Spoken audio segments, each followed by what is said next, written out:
Hello, friends! It's Sheriff Labrador here again with my tireless partner, Sheriff Dobie. Today, we've jumped into a totally crazy mode in Roblox called Shrink or Grow to complete the Obby. This is going to be a real puzzle challenge. Hit the like button if you love obbies and comment below who you think will complete all the levels faster, me or Dobie. Hey everyone! Oh guys, this isn't just any obby. Here, you don't just jump over obstacles, you also have to change sizes at the right time. In some sections, you need to shrink down to the size of an ant to crawl under barriers, while in others, you need to become a giant to leap over massive gaps. It seems like we're going to need all our agility and cleverness to make it through this obby. It all starts with a small level where we learn how to change sizes. There are magic platforms that either shrink us or grow us. And right from the start, it's clear that this won't be easy. You need to time your jumps onto the platforms perfectly to get the right size and avoid falling into the abyss. The backstory of this mode says that this obby was created by a great scientist who accidentally mixed magic potions and created a world where size doesn't matter. His lab was filled with experiments, and eventually the entire world turned into a maze with changing scales. Now we have to navigate through his creation to find a way out. But be careful, friends. The mode is full of traps, disappearing platforms, moving blocks, and even spikes that pop up out of nowhere. And the hardest part is choosing the right size at the right time so you don't get stuck or fall. Imagine, you need to shrink to slip under a laser and then instantly grow to avoid falling from high platforms. There are even sections where you have to switch sizes mid-air. For example, shrinking to slip through a narrow passage, then quickly growing to leap over a giant gap. It's like an acrobatic show, but with elements of magic and awesome obby challenges. We can get help from special power-ups, speed boosts, double jumps, or temporary invisibility to get through the toughest sections. But you still have to find those power-ups, and they might be hidden in the most unexpected places, like under a platform that you can only see when you're mini-sized. And of course, at the end of each level, there's a big final jump that you can only make if you choose the right sizes in the correct sequence. It's like a true test of speed, reaction, and logic. Guys, let us know in the comments which size you prefer, tiny or gigantic.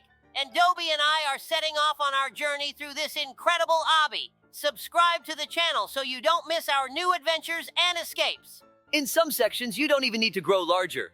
I just returned to my original size and easily got through it. Dobie, do you see this beautiful staircase we're walking on? It's painted in rainbow colors. Wow, it looks amazing. Sheriff, look back. With each step you take, the staircase disappears. You're lucky you're moving fast enough to get through it. The best move here would be to grow bigger and start running as fast as possible, just like Sonic. Oh, we've hit another staircase with waves. Let's grow larger here too and try to just jump over it. Guys, watch and remember these hacks. These Roblox modes really test your cleverness, and Dobie and I are super resourceful. We always find solutions to any tough challenges, right, Dobie? That's right. Wow, this looks like a real water slide, just like in a water park, but without the water. By the way, I've often responded to calls at water parks. It's a place where anyone can easily get injured. We're not medics, of course, but we have to figure out how they got hurt. Who knows? There might be evil scientists or wizards at the water park. We're always on guard, keeping order. Hey, have you noticed that with each level, the obby gets harder and harder? The traps activate faster, the platforms disappear quicker, and the gaps between them get wider. It's like the scientists set everything up specifically to confuse us. But we're not that easy to fool, right, Dobie? Of course, we're real sheriffs. The key is to choose the right moments to change sizes. Labrador, it seems like something changes every time in this obby. I see some new paths that weren't there before. That means the further we go, the tougher it gets. But we're not giving up. The main thing is to keep our balance and remember to change sizes at the right time. Dobie, did you see what happened to the town square? At first, I thought I was having vision problems or maybe I was just too tired. Imagine this. I'm walking downtown in the morning, and suddenly I see the statue in the square has grown to the size of a house. And just a little further, right across from the cafe, there's a tiny car, barely bigger than a toy. I couldn't believe my eyes. Was this really happening? Only later did I find out that it was all the work of an evil scientist. He invented a device that can enlarge or shrink anything.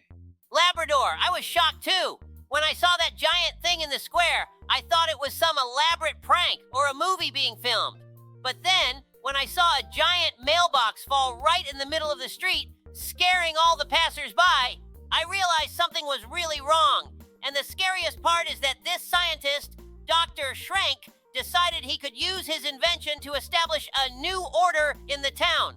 He enlarged everything he considered important and shrank everything else, as if he had the right to decide what the town needed and what it didn't. Yeah, Shrank definitely got carried away with his device. He figured that if he made his invention known to the world, he could dictate terms, and the town would become his personal playground. At first, everything looked chaotic. Giant objects blocked the streets, tiny buildings got lost among huge bushes and benches, but when he enlarged the town hall tower so much that it blocked out the entire sky, that's when it became a real problem. We knew we had to do something fast, but it wasn't easy. Shrank's device was very powerful and compact. It could be anywhere. Labrador, do you remember how we started searching for Shrank? We decided he must be hiding nearby to keep an eye on the results of his actions. We split up to search the area, and I found one of his hidden labs on the outskirts of town. It was full of all sorts of strange gadgets, and I almost stepped on one of his miniature robots that was patrolling the entrance. At first I thought it was just a toy, but then the robot started making alarm sounds, and I had to act fast to avoid causing a scene. You did a great job, Dobby! While you were checking out the lab, I stumbled upon Shrank himself. He was busy checking the results of his latest experiment. He had shrunk the fountain in the park down to the size of a cup and was laughing like a madman. I decided to play it smart and started distracting him with conversation.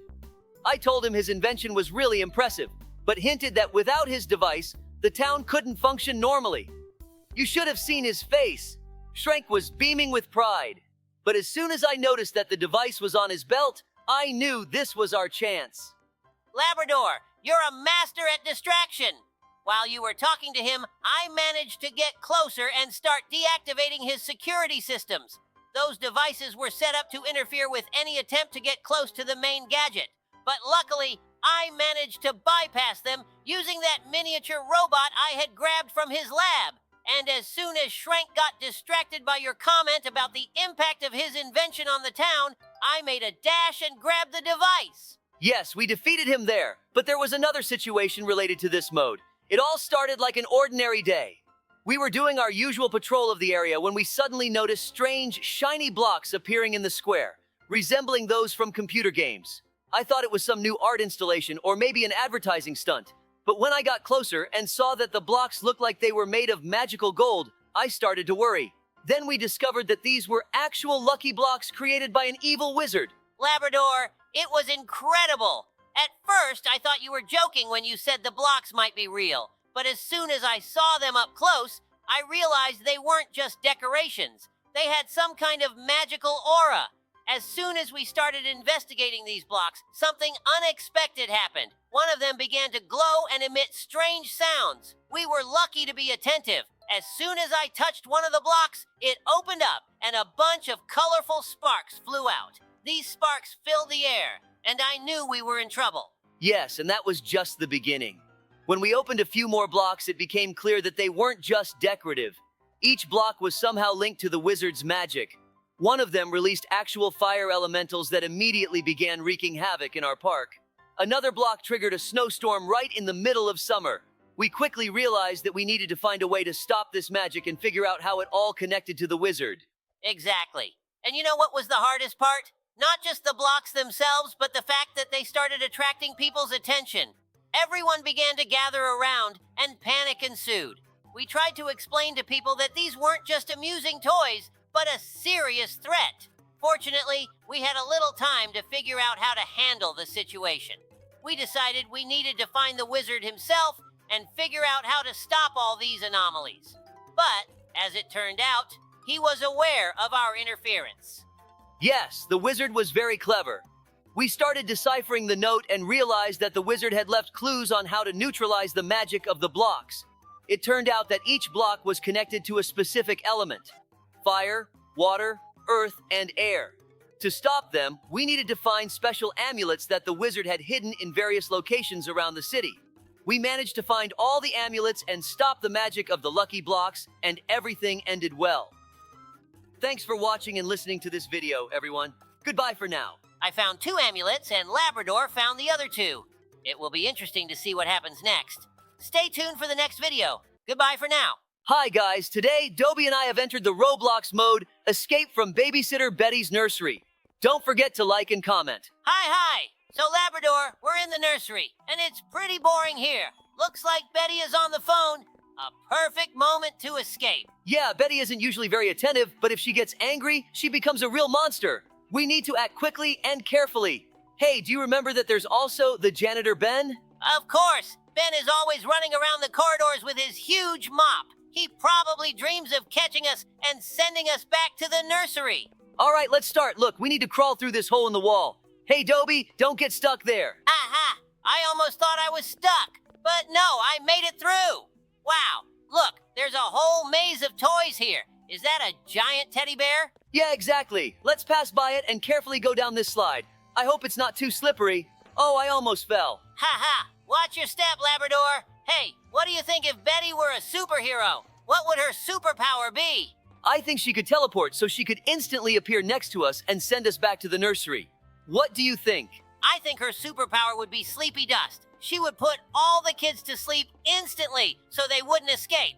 Oh, look, there's Ben with his mop. Quick, hide behind this bed. Oh, Ben, you have no idea how close we are to you. Ha! Whew, that was close. Now let's go through this pillow tunnel. By the way, what if Ben were the main character in a horror movie? That would be something. The movie would be called Killer Mop Ben Returns.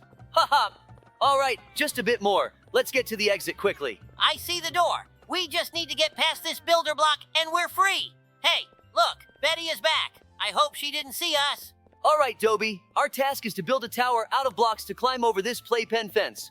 Look, I've already started. Hand me a couple more blocks. Got it, Labrador. Here are some more blocks. By the way, do you remember how we used to escape from our babysitter when we were kids? She always made us take naps, but we just wanted to play. Oh, of course I remember. We used pillows as steps to climb out the window. Good times. But now we've got a similar challenge. Almost done. Climb up. Climbing up. I hope these blocks hold. Whoa, they're wobbling. Hold on tight, Labrador. Who made it? Now we need to build a block tower to reach the ventilation. This pile will do. Look, there's the ventilation. I'm sure Ben is there. He's always on guard. Haha. He's like our watchdog, but with a mop. Let's get to work. Blocks in place. Oh, Ben in the ventilation is just hilarious. I remember once he chased us with his mop when we tried to steal some cookies. He should be reminded of that. All right, climbing up. I'm right behind you. Hey, look, there's Ben. He spotted us. Dobie, do you have a plan? Of course, let's remember our childhood tricks. Remember how we set up obstacles? We'll do the same now. Let's throw blocks at him and make a run for it. Great idea. Take this, Ben. Here's a block. Faster, Dobie. There's the ventilation door. Push it. Hooray, we did it. Whew, we're out. Labrador, as always, you're the best. Remember how we used to escape as kids? Of course I remember. That time when you put a pillow under the door to keep it from creaking, and then we quietly slipped out into the garden. Ha! And the babysitter was looking for us all over the house while we hid in the bushes eating raspberries. That was so much fun. When Dobie and I were little, our parents decided to have an evening without kids and hired a babysitter to look after us. We got the address and went there ourselves since our street was safe and our parents thought we could handle it. Unfortunately, we got the address wrong. Yes, Labrador, I remember how it was. We approached the house that we thought was the right one. The door opened and a tall man in a white apron with a butcher knife in his hand stood before us. We were a bit confused but decided he must be our babysitter since the address matched. We entered the house and immediately felt uneasy. The kitchen had large knives hanging everywhere and there were chunks of meat all around. We noticed a refrigerator that looked suspicious. When he opened it to grab something, we saw jars with what looked like eyes. I remember how scared I was. Labrador and I started whispering, thinking this guy was a real murderer. He kept playing with the knife and gave us strange looks. We couldn't believe our parents sent us to such a person. We decided we had to get out of there somehow. But when we tried to leave, he suddenly asked us what we were doing. I almost screamed in fear, but then I pulled myself together and said we wanted to take a little walk. To our surprise, he let us go. We left the house and ran as fast as we could. We decided to go back home and tell our parents what happened. When we finally got home, Mom and Dad looked worried. They immediately knew something was wrong. We explained what happened and they realized they had given us the wrong address. The real babysitter was waiting for us at a house on another street. Dad decided to go back to that house and figure out what was going on. When he returned, he was laughing. It turned out that the man was a local chef preparing for a big banquet. Those eyes in the refrigerator were just pickled olives and cherries. We laughed about it for a long time, but that incident taught us to be more careful. Ever since then, every time we see a chef with a knife, we remember that day and laugh. It was one of those childhood adventures that stayed with us for life. Sometimes scary things turn out to be completely harmless. The main thing is not to lose your head and stay brave. Guys, don't forget to like and comment. Dobie and I were at our station when we received an urgent call. All the babysitters in the world had suddenly started a revolt and taken over one of the daycares in our town. We quickly geared up and headed to the scene. It was hard to believe what could have caused such chaos. When we arrived, we were met with a strange sight. Babysitters, usually so calm and caring, now looked like an army ready for battle. They had barricaded the entrance to the daycare and were shouting slogans. Some were holding toys like weapons, while others waved around diapers. We approached cautiously, trying not to provoke more aggression. I attempted to start a conversation with the head babysitter, who seemed to be leading the revolt. She was elderly and stern, but determination shone in her eyes. She responded that the babysitters were demanding better working conditions and higher wages. They felt undervalued and overworked. This was a full-blown babysitter revolution. We realized the situation was serious and a peaceful solution was necessary. We suggested forming a committee to address the babysitters' issues and promised to relay their demands to the city authorities. But to do this, they needed to end the revolt and vacate the daycare. The head babysitter thought it over and agreed. She believed we genuinely wanted to help. We arranged a meeting with the mayor and representatives from the education department to discuss the babysitters' demands. At the meeting, the babysitters were able to voice their concerns and complaints. The mayor listened attentively and promised to take steps to improve their working conditions. It was decided to increase their salaries, improve their work schedules, and provide additional resources to aid them in their tough job. After these negotiations, the babysitters calmed down and returned to their duties. The daycare reopened, and the children happily welcomed their babysitters back. Labrador and I were pleased that we could prevent the conflict from escalating and find a solution that satisfied everyone. That day showed us how important it is to listen to people and help solve their problems. Even peaceful professions like babysitters can revolt if they are not heard. We learned to appreciate their work even more. Yes, Labrador, it was an important lesson for all of us. We're glad we could help the babysitters and restore order in our town. One morning, Dobie and I were at our station when we suddenly received a strange and unusual call. The message stated that a volcano had erupted in the city center, spewing money. We couldn't believe our ears, but we decided to head to the scene and figure out what was happening. When we arrived, we saw an incredible sight. In place of the old fountain, there was now a real volcano, spewing money instead of lava, bills, coins, gold bars. A crowd of people had gathered around, trying to catch as much money as possible, and chaos ensued. Dobie and I realized the situation was getting out of control. People were pushing, arguing, and even fighting over the money. We had to intervene quickly to prevent a disaster. I took out a megaphone and started calming the crowd, urging everyone to move to a safe distance and avoid creating a stampede. Meanwhile, I tried to figure out where this strange volcano came from. We noticed a scientist in a white lab coat nearby, observing the scene intently. I approached him and asked what was going on. The scientist introduced himself as Dr. Finch and explained that he was conducting an experiment to create a source of infinite wealth. He didn't expect the experiment to get out of control and lead to a money volcano eruption. He was extremely worried and ready to help us solve the problem. Dr. Finch and I quickly devised a plan to shut down the volcano. He explained the steps we needed to take to safely stop the eruption. While Labrador continued to manage the crowd, Dr. Finch and I worked on deactivating the machine that powered the volcano. The work was complex and required precision, but we managed it. When the last safety switch was turned off, the eruption stopped, and the volcano began to quiet down. People calmed down, and we were able to restore order. Dr. Finch thanked us for our help and promised not to conduct any more experiments without proper safety measures. Labrador and I were pleased that we could prevent a disaster and bring order back to the city.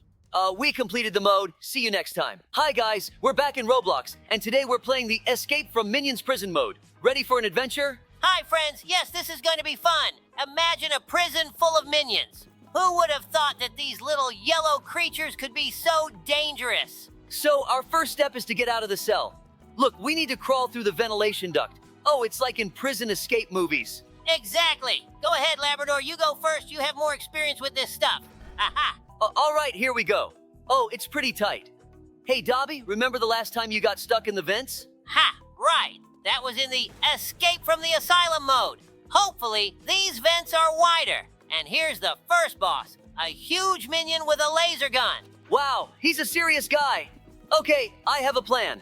We need to jump on the platforms, dodge his shots, and attack him with our bazooka. Wow, and I thought minions only love bananas.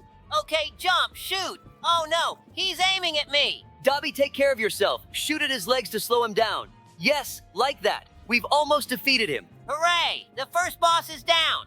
But listen, what's that sound? It looks like we have trouble ahead. Another boss, Mega Minion with a shield and hammer. Right, he looks tough. We need to be smart. Let's try to trick him and hit his weak spots when he lifts the shield. Good plan, attack! Oh, look, he's swinging his hammer like Thor. Ha! I hope he's not as accurate. Come on, Dobby, dodge. He's vulnerable when he attacks. Shoot him. Yes, we did it. He's defeated. Whew, that was intense. But we made it. Labrador, do you remember how we used to watch Despicable Me as kids? Minions were always funny, and now they're real bosses. You watched Despicable Me? The Minions are the coolest characters ever. These little yellow guys are always at the center of all the funny situations. Have you guys watched this movie? Yeah, I think everyone has. So, let's tell them what's going on here. We're in the secret base of the Minions. To escape, we need to complete a tough parkour and defeat 2 minion bosses. Sounds like a real challenge. Wow, there are so many rusty pipes and platforms, they don't look very sturdy. Labrador, be careful not to fall. I'm trying. Oh, I always said minions are jack of all trades, but their work isn't always perfect. Aha! Here's the first challenge. We need to jump over these moving platforms. They probably made this to slow us down. By the way, remember how in Despicable Me, the minions were always repairing and inventing things? Looks like they've been busy here too. Yeah, exactly. Oh, look, up ahead is our first boss, a huge minion with a laser gun. This is going to be tough. A huge minion? Maybe he just ate too many bananas? Haha. All right, let's focus. To defeat him, we need to dodge his shots and attack back. Hey, Dobby, remember how we met the minions a week ago? That was unforgettable. Oh yeah, how could I forget? Did you ever expect our ice cream trip to end up with meeting those yellow guys? Not at all. We had just left the store when we saw one minion chasing another who was rolling a giant ice cream ball down the street. They're always so funny. Haha, exactly. And remember how they invited us to help with their latest experiment? They messed up the instructions so much that we ended up exploding a bunch of popcorn in their lab. Oh, it was a real popcorn rain. Good thing we managed to escape before Gru showed up. He wouldn't have been pleased. Yeah, but the minions were thrilled. They even gave us a tour of their secret base. Remember how one of them tried to show us his new gadget, the banana blaster? Oh yeah, and how the blaster, instead of shooting bananas, started spraying banana puree all over the place. We were in a sticky nightmare. Uh-huh. Good thing we got cleaned up when they took us to the banana bath. I still can't believe they have a separate room just for washing bananas. Minions and their quirks. But then they showed us their new project, a giant cleaning robot. That was something. Yes, but the minions forgot to set it up properly, and it started chasing us with a giant mop. Good thing we managed to turn it off before it turned everything into chaos. But the funniest part was when we decided to race on their little yellow cars. These cars look so cute, but driving them is a real challenge. Haha, yeah, especially when they decided to turn on all the obstacles and traps. I still can't believe we made it through the Ring of Fire unscathed. That was a real adventure. And finally, remember how they surprised us with a huge cake? Oh yeah, except instead of cream, it had a whole kilogram of banana puree, but it was fun and delicious. Dobby, remember how it all started? The minions showed up at our office with rocket blueprints, promising that with their help, we could travel across the galaxy. When we were tasked with building a rocket for galactic exploration, we didn't expect this project to become one of the toughest challenges in our careers. This whole story began with the arrival of the minions who offered their assistance. Who would have thought that these funny yellow creatures would turn out to be such tricksters? Of course, Labrador. They seemed so friendly and enthusiastic. Their plans looked incredibly detailed, and we decided it was worth a try. We started building the rocket at our police station. The minions took on most of the work since they were real experts in mechanics and electronics. Everything went smoothly, and the rocket was ready for launch in record time. The launch day arrived, and we all gathered at the launch pad. The minions were so excited that we didn't suspect any deception. We launched the rocket and headed into space. The first few days of the flight were amazing. We saw incredible planets and stars. But then, as we approached the first planet, the minions suddenly changed course and locked us in a compartment. We were shocked. It turned out the minions planned to steal all the planets and resources to create their own empire.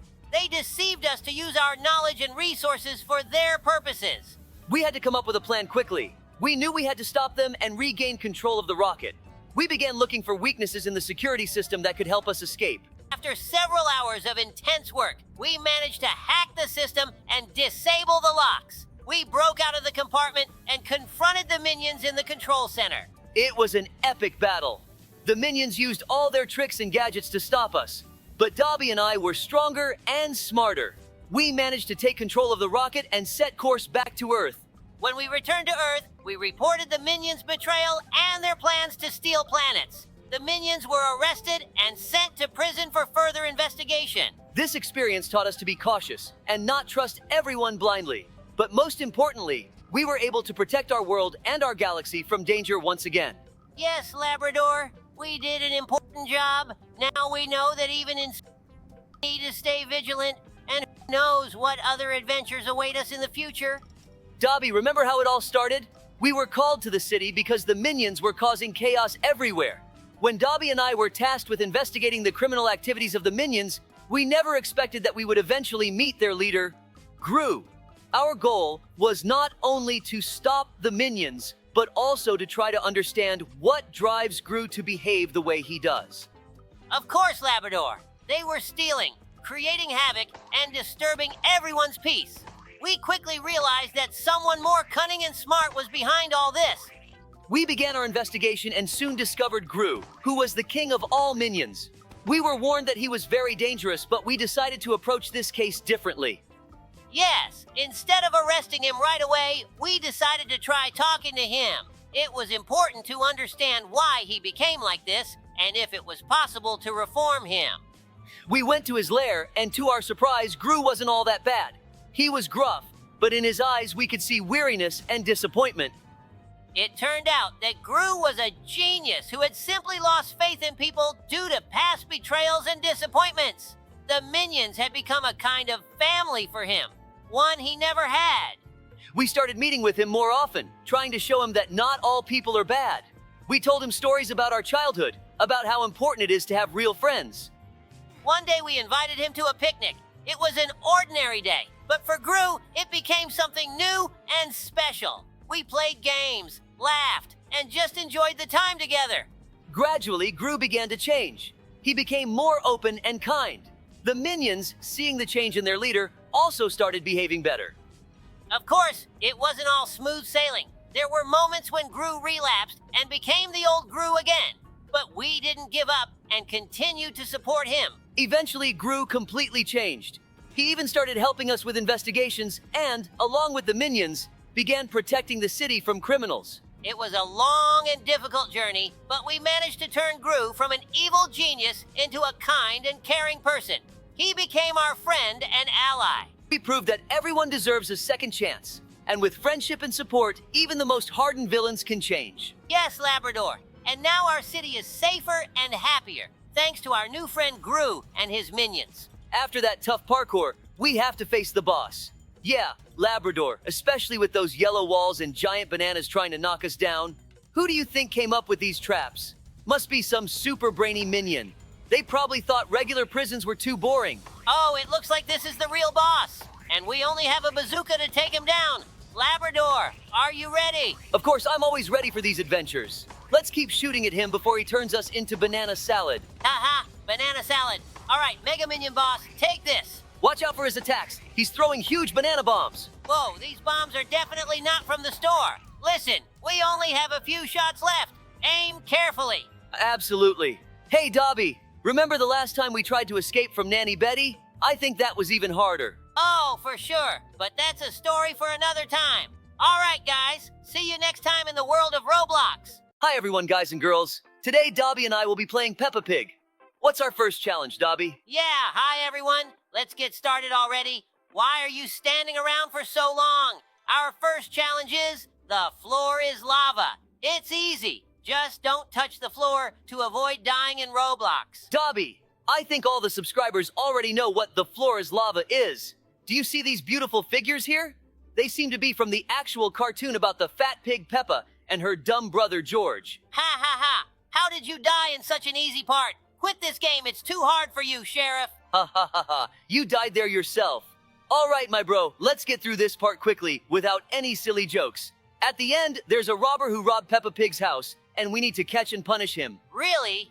Then I'll speed up now. I hope there won't be any scary moments at the end. I don't really like scary games.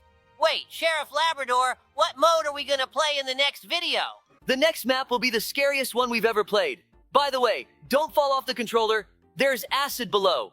I hope we meet all the characters from Peppa Pig today. I want to meet them. It's been my dream since childhood. Did you see those funny characters from the cartoon? The creator did a great job making them. Wow, flying knives with blood? I wonder whose blood that is. I hope it's not Peppa Pig's or her brother George's. Oh, you see Daddy Pig sitting at the table there? He is really fat. Yeah, I saw. Don't distract me for now. This fruit parkour is really tough.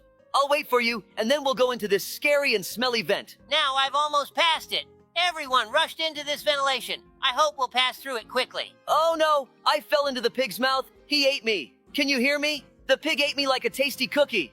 I didn't think those pigs eat animals too. We're dogs after all. Hello, it's Dobie. Can you hear me? I'm still falling towards you. It's really high up here. Wait for me a bit.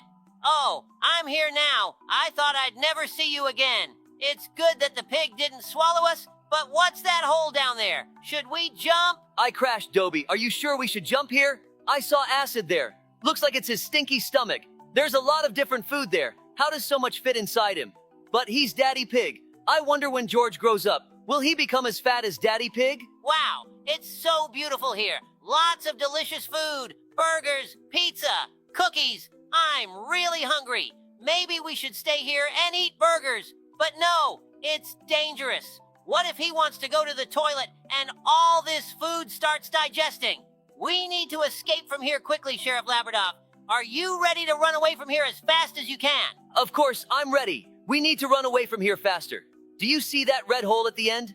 I think we should run towards it. It's the only way to survive.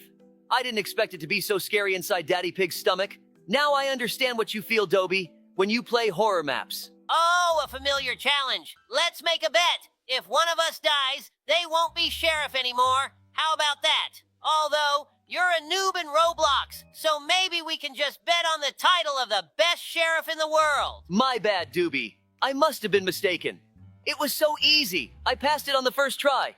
Where are you anyway? We'll face even tougher challenges ahead, so we need to hurry. And by the way, do you remember you wanted to tell some scary story? It was a cool evening in Mapleville when Sheriff Dobie woke me up from my warm bed with a call about a school invasion. Instantly, I roused my loyal partner, Sheriff Labrador, and we headed to the scene in our patrol car. As we approached the school, we noticed several cars parked outside the entrance. Something strange was happening here. Upon entering the building, we saw the glow of flashlights and heard quiet whispers. We stealthily approached the source of the sound and caught a group of teenagers bustling with cameras and lighting. "What are you doing here?" I asked, shining my flashlight on their faces. The teenagers jumped and turned towards us. It turned out they were YouTubers planning to spend 24 hours inside the school for their channel. They explained that it was their experiment, and they were curious how long they could evade detection. We kept an eye on the teenagers and concluded that it was just a prank, but it was important to return them to their parents and explain that such actions could be dangerous. As we drove them home, we made sure they understood their mistake and promised not to repeat such behavior. Yes, I remember it as if it were yesterday. How good and fun it was to be the sheriff. I recalled another story. We got a call about a fireworks warehouse fire that woke us up. Me, Sheriff Labrador, and my faithful partner Dobie, immediately realizing that it was a serious matter. We quickly gathered ourselves and hurried to the scene. On the way to the warehouse, we saw flickering lights in the sky, rising higher and higher. It was so strange. Our little town rarely encountered such incidents. When we arrived, a crowd had gathered around the burning building, and firefighters were already trying to contain the blaze. We had to act fast. Dobie and I circled the perimeter to check if there were any other suspicious individuals nearby. In the backyard of the warehouse, we found a suspicious person trying to hide in the shadows. "Stop! Police!" I shouted, lunging forward. The suspect attempted to flee, but Dobie quickly intercepted him and grabbed his arm. It turned out to be a dragon with eyes full of fear. We led him away from the fire and interrogated him. He confessed to setting the warehouse on fire, although it was meant to be just a prank. He didn't expect the fire to escalate so quickly out of control. We detained him and handed him over to the authorities. I remember that little dragon. Every day, my firefighter cousin would call me saying their house was on fire. It's a good thing our mayor allocated a separate air house for them, which wouldn't harm society. I actually wanted to tape his mouth shut back then, because young dragons can't control their fire breath. Do you remember that moment when we were about to go on patrol, but everything changed when we got a call from Daddy Pig? He was in a panic and told us that their children were missing. We reacted immediately and headed to Daddy Pig's house. There we were greeted by Mommy Pig, who was in tears. It turned out that their two children, Peppa and George, had gone out for a walk and hadn't returned on time.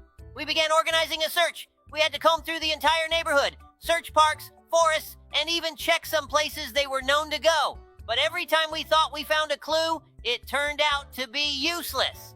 Finally, as it started to get dark, we decided to check the sheep's house, which was known for its delicious pies. We were so focused on the search that we didn't even consider the possibility that the children might be there. To our surprise, George and Peppa were at the sheep's house, sitting at the table and enjoying pie. It turned out they had gotten lost on the way and accidentally ended up at the sheep's house. He found them and decided to treat them until they found their way home. With relief, we took the children back to their parents. But it's a pity I didn't get to play with them then, because a new urgent call came in. That's exactly how it was. That's why today we're going through the Peppa Pig mode. How do you like this Lego parkour? The challenges are getting harder and harder.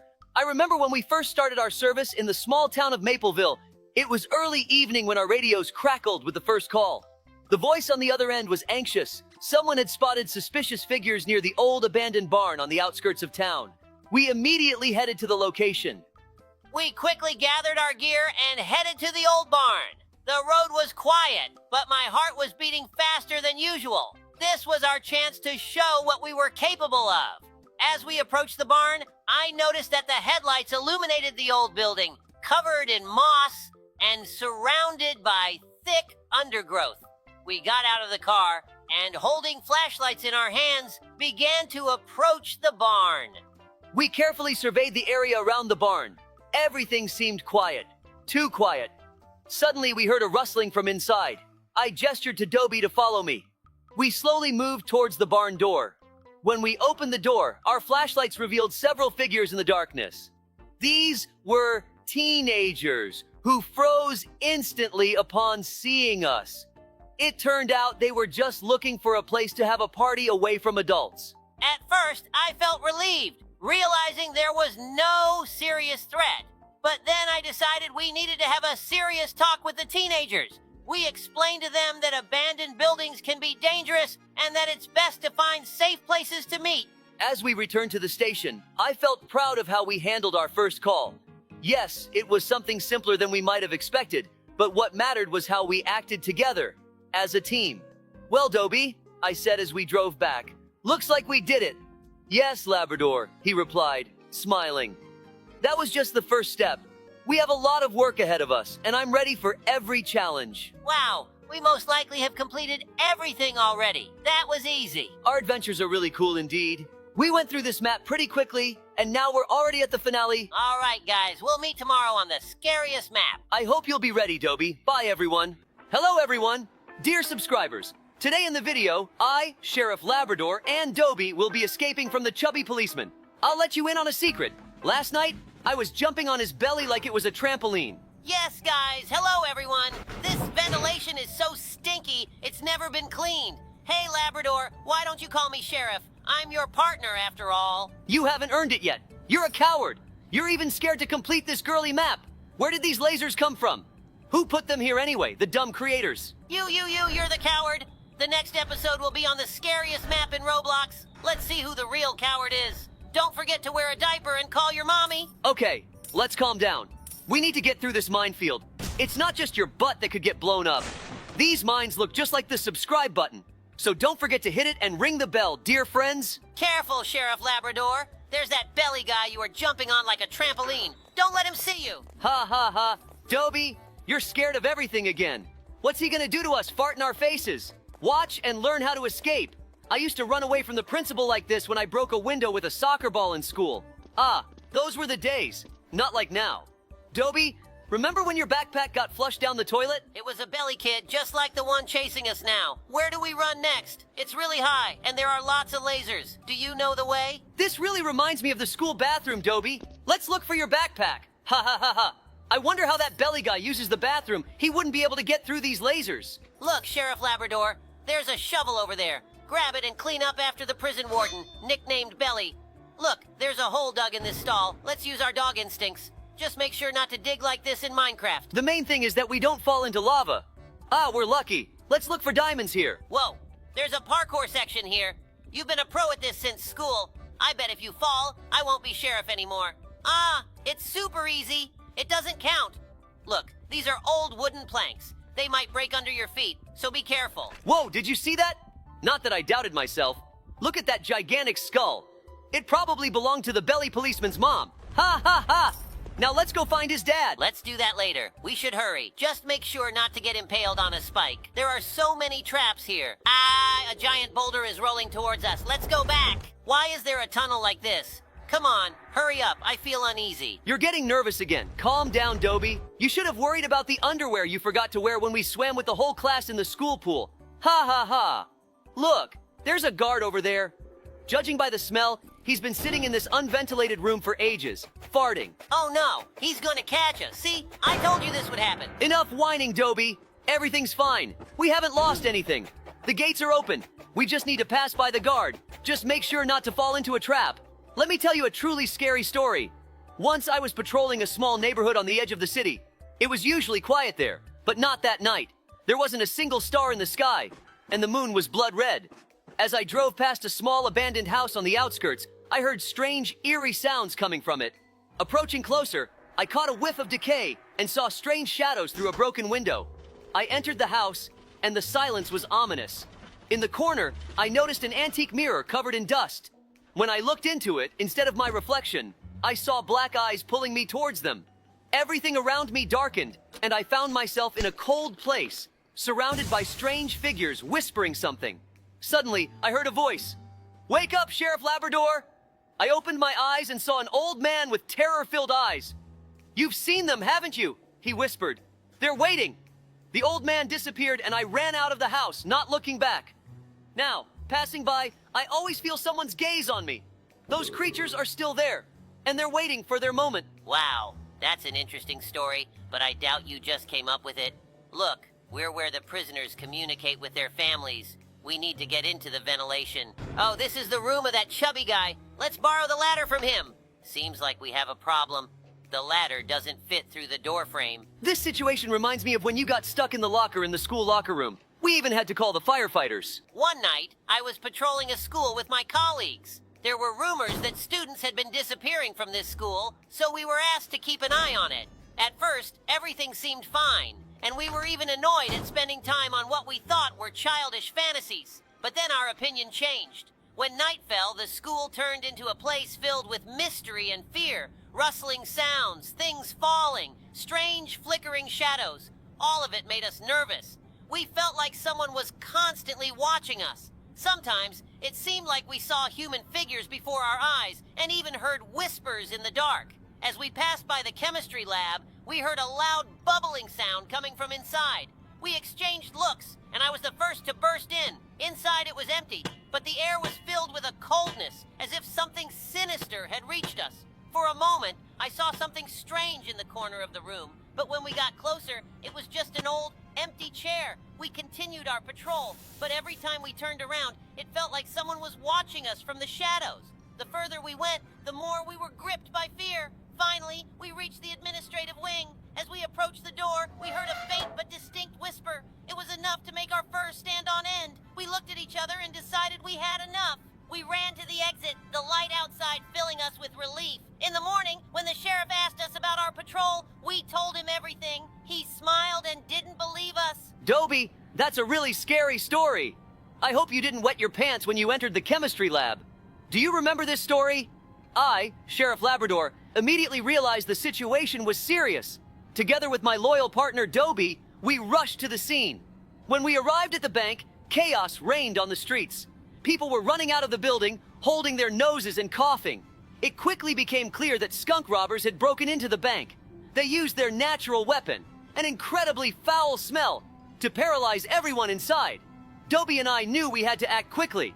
We were given gas masks so we could enter without risking our health. Putting on the masks, we entered the building. The stench was unbearable, but our gas masks helped us manage it. As we passed through the main hall, we saw two skunks rummaging through the safes.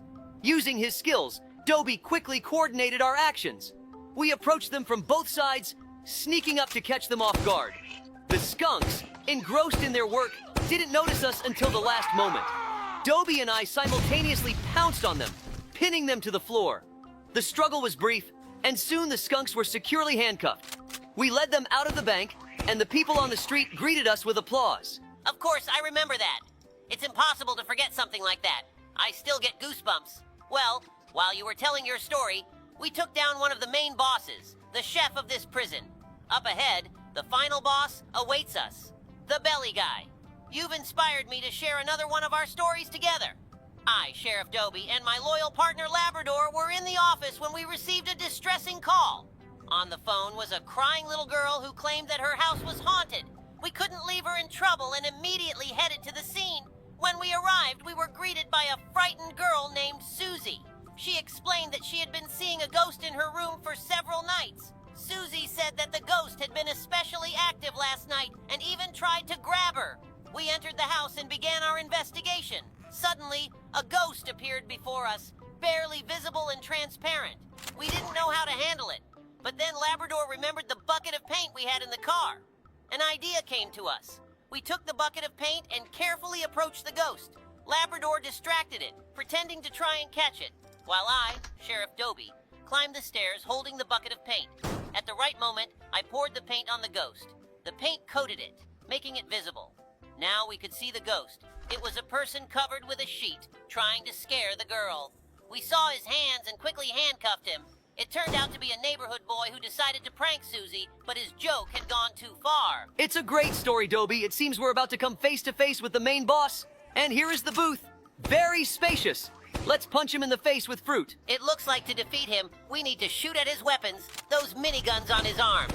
Come on, Sheriff Labrador. We can do this. Yes, I got that, Dobie, thanks. Could you then give me a weapon as powerful as his? I wouldn't mind having a suit like his either. It would be useful for arresting criminals. We recently got a call about an attack by a giant dumb robot at our station. Hey, you dumb tin can, what are you going to do to us in your suit? If you take off the suit, you're just a regular smelly fat guy. Come on. While we're killing him, I'll tell you another story. One evening, I was sitting in my office when the phone rang. On the other end was an unfamiliar voice claiming to be a bank employee. He informed me that my bank card had been compromised and that I urgently needed to provide my personal information to protect my funds. Something about his voice and manner immediately raised my suspicions. I decided to play along to gather more information. I pretended to be scared and ready to provide the information he requested. While I was talking to him, my paws quickly dialed the bank's number on another phone, and I learned that there were no issues with my account. Keeping my composure, I started asking him questions to get more details. He didn't know that I was already tracing the call. Soon, I discovered that the call was coming from an abandoned warehouse on the outskirts of town. Realizing that the scammer was using standard tricks, I continued to stall, giving my team time to prepare. We quickly assembled a team and headed to the specified location. When we arrived, I saw a man sitting at a table with a phone and a laptop. He was so engrossed in his scam that he didn't even notice us entering. I approached him and said, "Hello, buddy. Were you calling Dobie?" He jumped up, his face turning pale. He tried to flee, but my team quickly restrained him. At the scene, we found numerous records with personal information of other people he had also tried to scam. Thanks to everyone who watched. The belly guy got fired and we became guards at this prison. Goodbye, everyone. Hello, dear friends. Today we will be escaping from the evil dog head. But we won't just be escaping. We need to help the mama cat find her kittens. There are 7 kittens in total. Don't forget to like the video. Well, let's get started. She says there will be monsters waiting for us, but we already know who they are. Maybe they'll see us and think we're one of them. I hope we don't find out the answer to that question from inside one of them. But that would be amusing. Yeah. Oh my goodness. They came out so suddenly, I didn't expect him around the corner at all. Look, we found a purple key on the ground. That means there's a purple hole nearby. I mean, a purple lock. We found it. It seems there's a spawn point here for a reason. Let's go in. Okay, it seems you're right. We need to do some parkour, but if we fall, we'll be eaten by the giant evil dog head. It's interesting how she got in here, considering the doors are so small. Oh no, we fell right next to her. Luckily, she's clumsy due to her size. It must be very cramped for her here. I don't think she was put here intentionally. She was probably born and raised here. I even feel a little sorry for her. It seems she's never even seen sunlight. That's probably why her eyes are red. Phew, we landed very lucky on another parkour element, so we won't have to go back far. Yeah, Sheriff Labrador. Luck is one of the main factors in parkour. It turns out this block falls too. It's fortunate that having good reflexes gives you a chance not to fall. Reflexes are indeed good, but it seems like it was too slippery there to get a grip. Yeah, I also wanted to say that I think luck is needed all the time. Not just in parkour, but in life in general. Rightly observed, Labrador. We've already passed the parkour. Somewhere around here is the lost kitten. Here he is. Poor thing, sitting in the cage and crying. We need to quickly take him back to his mama cat. He might be hungry. It seems we're headed into this portal. It wouldn't be cool to go through the parkour again in reverse. Here's your little one, mama cat. Try not to lose track of them again. Now, let's go find the rest. I hope this time it won't be as scary to find the key. I'm afraid, Dobie, they might have gotten even angrier and called their friends so we couldn't rescue the others. Yeah, let's try going left. Maybe there are fewer of them that way. Wow, a banana. Maybe it's also some kind of special key. It looks like it's a lure in case we get hungry. Oh no, run! There are so many of them that the screen is shaking as they run. When will we find the key already? Here it is, finally. We found the key in the door right away. Oh no, be careful. Go around them along the wall. We managed to slip through. It's a good thing we're so agile. I think there's a bone parkour here. I'm afraid to find out whose bones they are from. Why is there a bone on the left if you can just... I got it. It was a scam. Labrador, usually when people say scam, they mean an online deception for money. Well, Dobby, now I know. By the way, what if the bones are here intentionally and they knew we'd come and gnaw on them? Did they think it would be so easy to bait us? Unlikely. I have only one question. Why did they dress us up as cats? What if they had seen that we were dogs? They wouldn't have been hostile towards us. Unfortunately, we won't find out because it's impossible to take it off. It's stuck. I hear some sounds too. We need to get to the source. Maybe it's hypnotism for the kitten. Perhaps. Here's the source, the head of the evil dog. It seems to be a fake. And in fact, it's a speaker. It's emitting very strange sounds, as if it's a signal for aliens or a call for other crazy dog heads. Hooray! Come on, little kitten. We'll take you back to your mom now. I wonder where the father of these kittens is. I hope he's safe. And those weren't his bones there. Here's another kitten. Only 5 left to find. Let's keep going and search for the keys.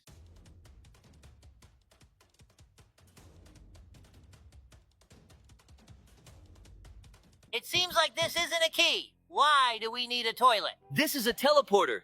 It's strange that it's in the toilet. Maybe we're in the sewer. Judging by the fact that we just jumped into the water, that's true. Oh, look, It's the evil doghead fish. How does its head not tip over? It seems we need to somehow navigate around these air currents so we don't get pulled up towards the dogfish. Yeah, I see a spot where we can swim through. The main thing is not to rush and hold our breath well. Oops, looks like she can swim. I thought she was just standing still. Hey, Labrador, what do you think this place is, and how did we end up here? I have no idea, Dobie. It's definitely weird. Why are mama cat's kittens locked up in cages guarded by the heads of evil dogs? And why do we need to go through all these trials to reach them? It seems they chose us precisely because they know we're the best sheriffs. Maybe these dogheads were once ordinary, kind dogs, but something went wrong with an experiment, or they were intentionally made like this. But who and for what purpose could create such a strange place? Perhaps it's the work of some mad scientist or a group of pranksters. Or maybe it's part of some larger experiment. Regardless, our priority right now is to figure out how to navigate through these challenges and rescue those kittens. Agreed. It seems that each trial is designed to test our skills and problem-solving abilities. We'll save these kittens and uncover the mystery of this strange place. Hold the kitten, let's go find the next one. I hope they're okay and still alive after all this time. But I don't think kittens would taste good. Plus, they're small and bony. Great, another key. The door must be nearby. There it is. Hurry up. All right, what's up this time? These trials are really exciting. There is a lot of dirt and stones around. Are we underground? Look, we stepped on some strange material and it disappeared right under our feet. Just hope there's no trap like in Minecraft when you dig below yourself.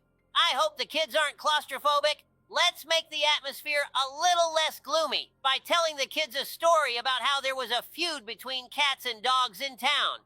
But we managed to band together to prevent something terrible from happening. It was a tense time in our city.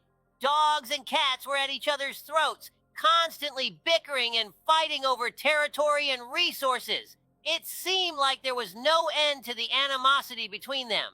Indeed, Dobie. The situation was dire. The streets were filled with growls and hisses, and it felt like the city was on the brink of chaos. But then something unexpected happened. One day, a series of mysterious disappearances occurred. Dogs and cats from all over the city were vanishing without a trace. At first, we thought it was just the usual conflicts escalating, but it soon became clear that something more sinister was at play. We knew we had to act fast. Despite the long-standing animosity between our two species, we realized that we were all in this together. We couldn't let our differences divide us any longer. So, we put aside our rivalry and joined forces to investigate the disappearances. Working together was challenging at first, but as we delved deeper into the mystery, we discovered evidence pointing to a common enemy. Hooray! We saved a kitten! It turns out that a group of rogue animals, neither dog nor cat, was behind the disappearances. They were trying to sow discord among us, using our differences against us to further their own agenda. But we weren't about to let them succeed. With the help of our fellow dogs and cats, we tracked down the culprits and put an end to their scheme. In doing so, we realized that despite our differences, we were stronger together. How sneaky! There was an evil doghead waiting for us right behind the door. I'm very glad that now cats and dogs in our city no longer harbor hatred towards each other. I completely agree with you. Look, we found a door and immediately found the key. Very convenient. While we were looking for that door, we found another key. Since we found another door as well, let's go through this one. Labrador, I just remembered another interesting story. I always love spending time in the forest, enjoying nature, and collecting mushrooms. One warm autumn day, I decided to go for a walk in the woods alone. Labrador was busy with city affairs, and I thought some solitude wouldn't hurt. As I walked along the narrow path, I relished the fresh air and the vibrant colors of the autumn leaves. Soon, I stumbled upon a clearing with magnificent white mushrooms, and I began gathering them into my basket. Suddenly, I heard a strange noise coming from deep within the forest and decided to check it out. As I got closer, the forest came alive. The tree branches seemed alive and were moving as if trying to grab me. In a panic, I started looking for a way back, but the path had disappeared. Gathering all my courage, I continued forward, hoping to find a way out. Oh no, we made a mistake. We've been here before. Suddenly, I stumbled upon a deep pit filled with water and saw a large bear heading towards it. I froze, not daring to breathe. While the bear drank, I slowly and quietly began to retreat. But one of the branches under my foot snapped, and the bear looked up, staring straight at me. My basket of mushrooms fell from my hands, and I ran. I dashed through the forest, avoiding branches, until I burst onto a familiar clearing where the path leading out of the forest began. My heart was pounding, but I kept running until I reached safety. When I finally emerged from the forest, I was exhausted, but happy to have avoided danger.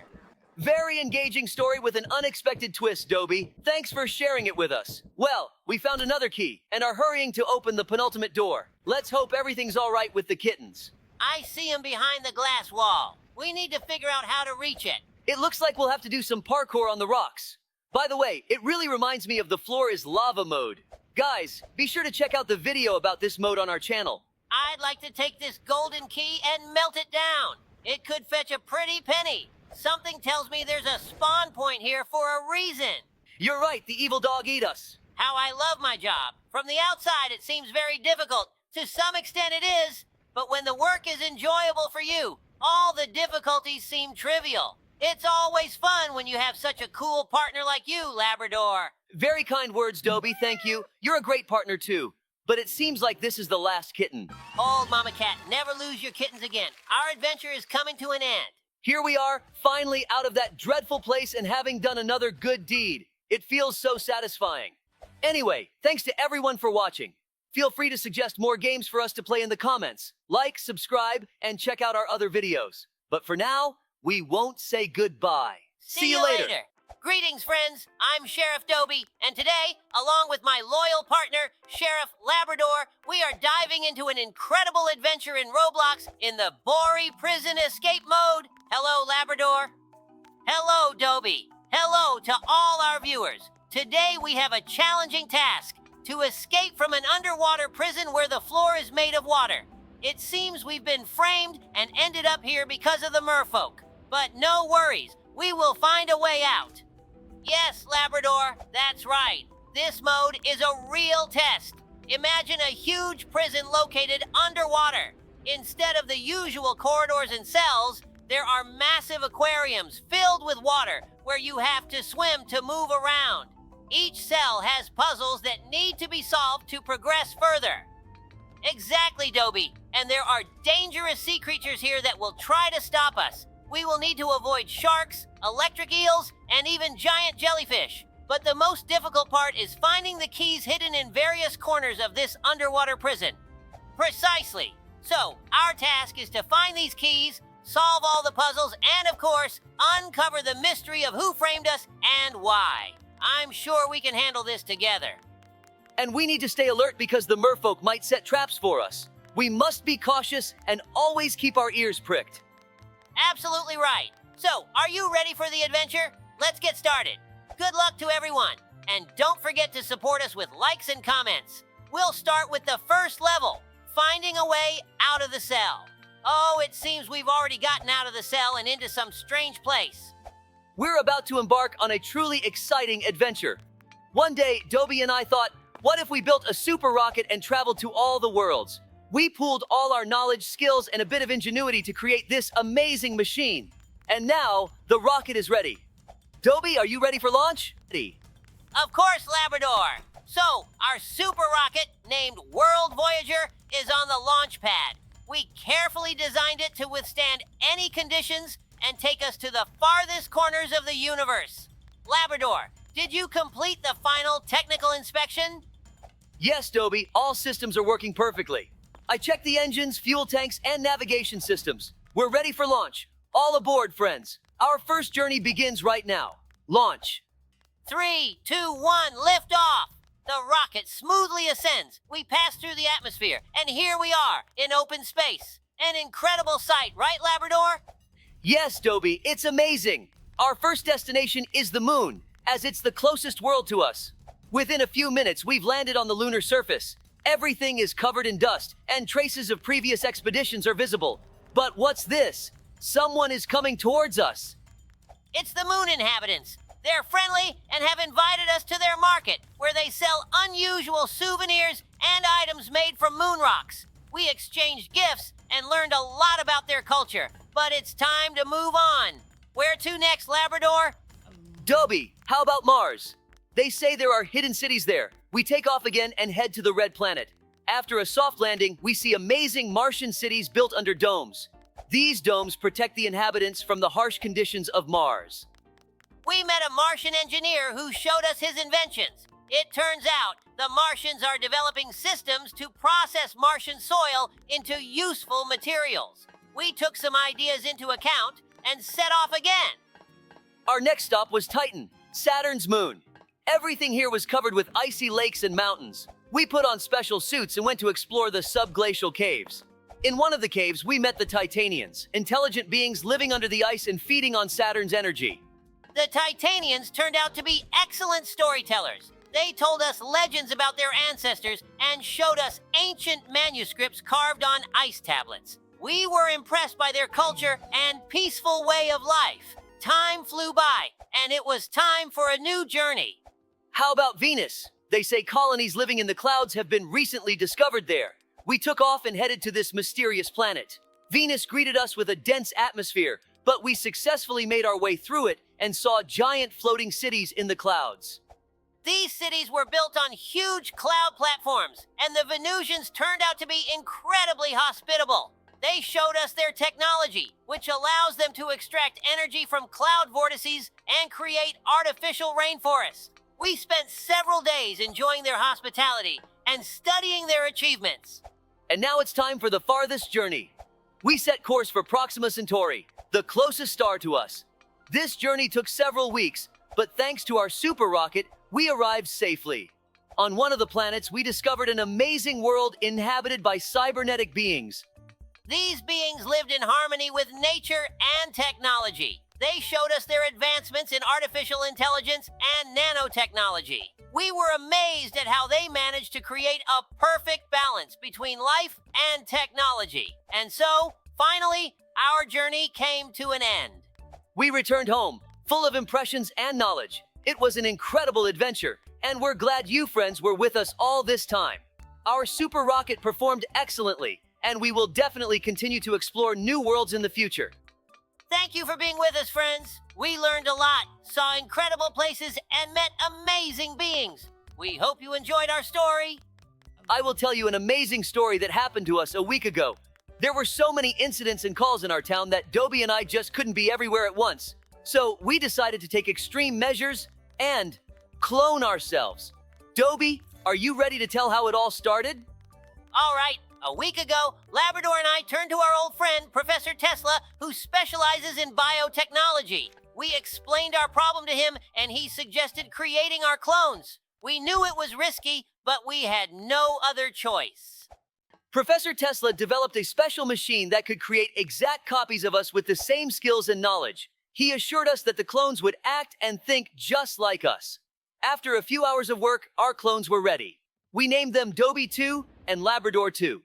The robbery was orchestrated by a gang known as the Dark Shadows. They were professionals, and it would have been tough for us to handle them.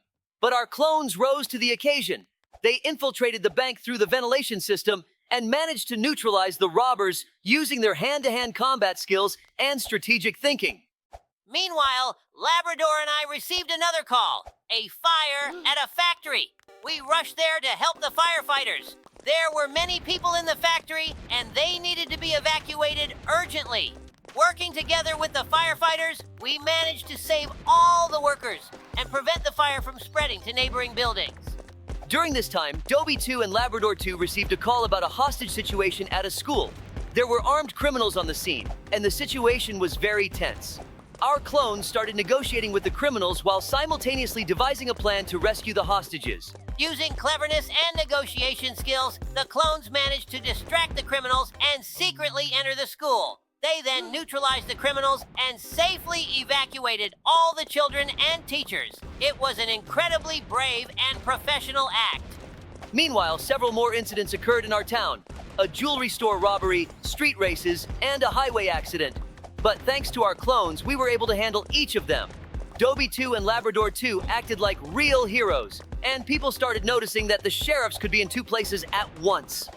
But not everything went smoothly. A few days later, we noticed that our clones were starting to behave strangely. They became more aggressive and unpredictable. Professor Tesla explained that the clones might begin to develop their own personalities and go out of control. And then, one evening, our clones caused real chaos in the town.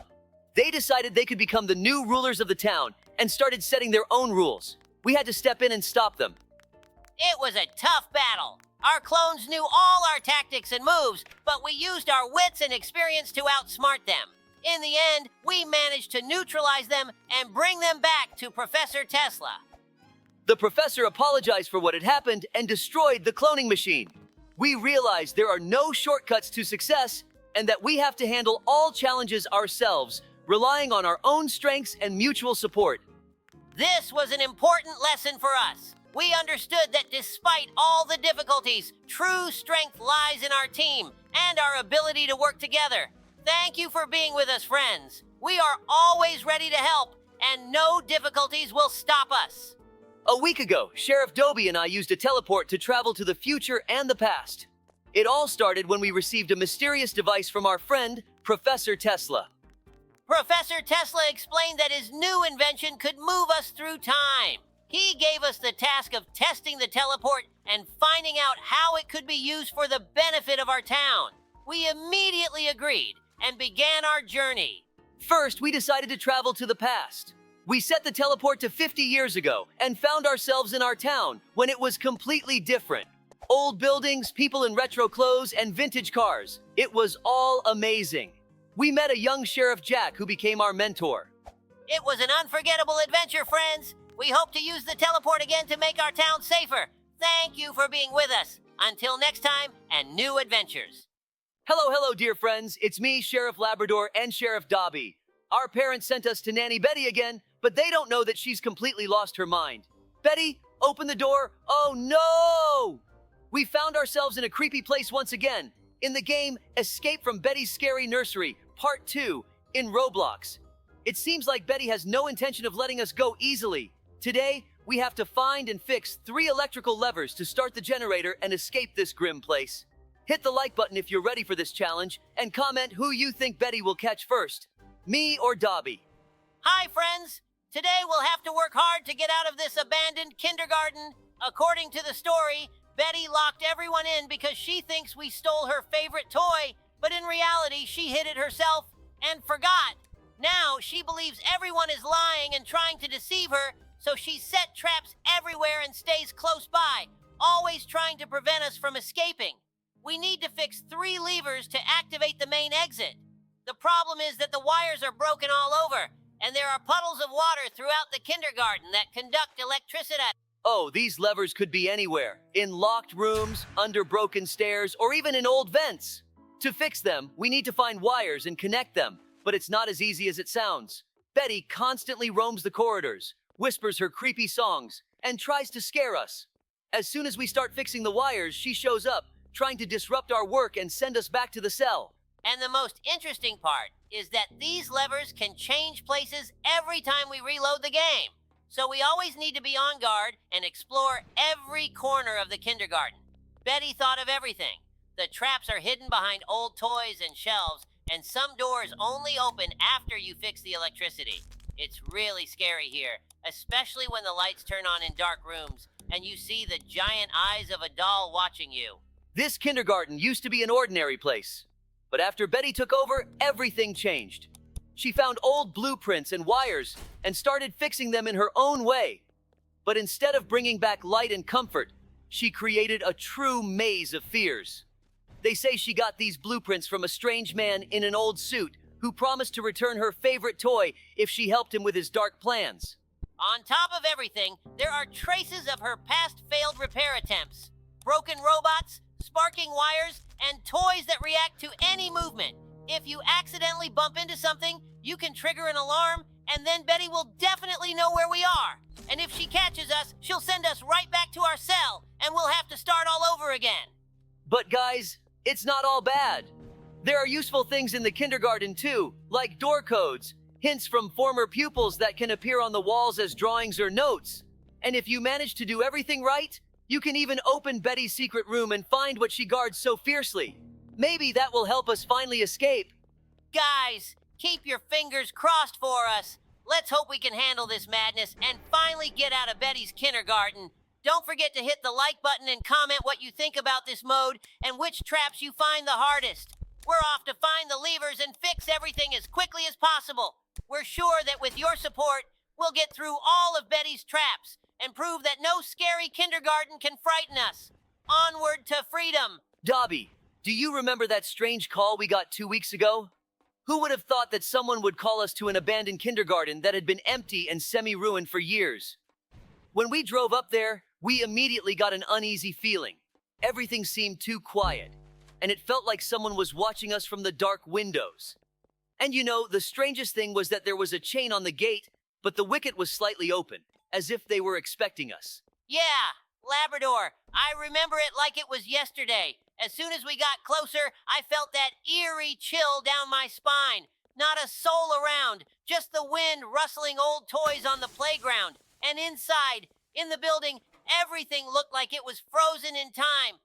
Half-rotten toys, children's drawings on the walls, and that dusty silence that always fills places long forgotten. But even stranger was the sound coming from inside. Quiet, barely audible, like children's voices. We decided to go inside and check out what was happening, despite all the warnings. Who do you think left that call? I've been wondering about that ever since, Dobby. Whoever that anonymous caller was, they clearly knew this place would pique our interest. We walked down the corridor, and with every step, the feeling that something was wrong only grew stronger. The walls were covered in strange marks that didn't look like children's drawings.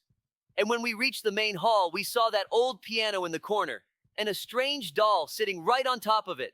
It looked too new, like someone had just placed it there. We started inspecting the room, and I found that old journal with the caretaker's notes. But the creepiest part was when you picked up the doll.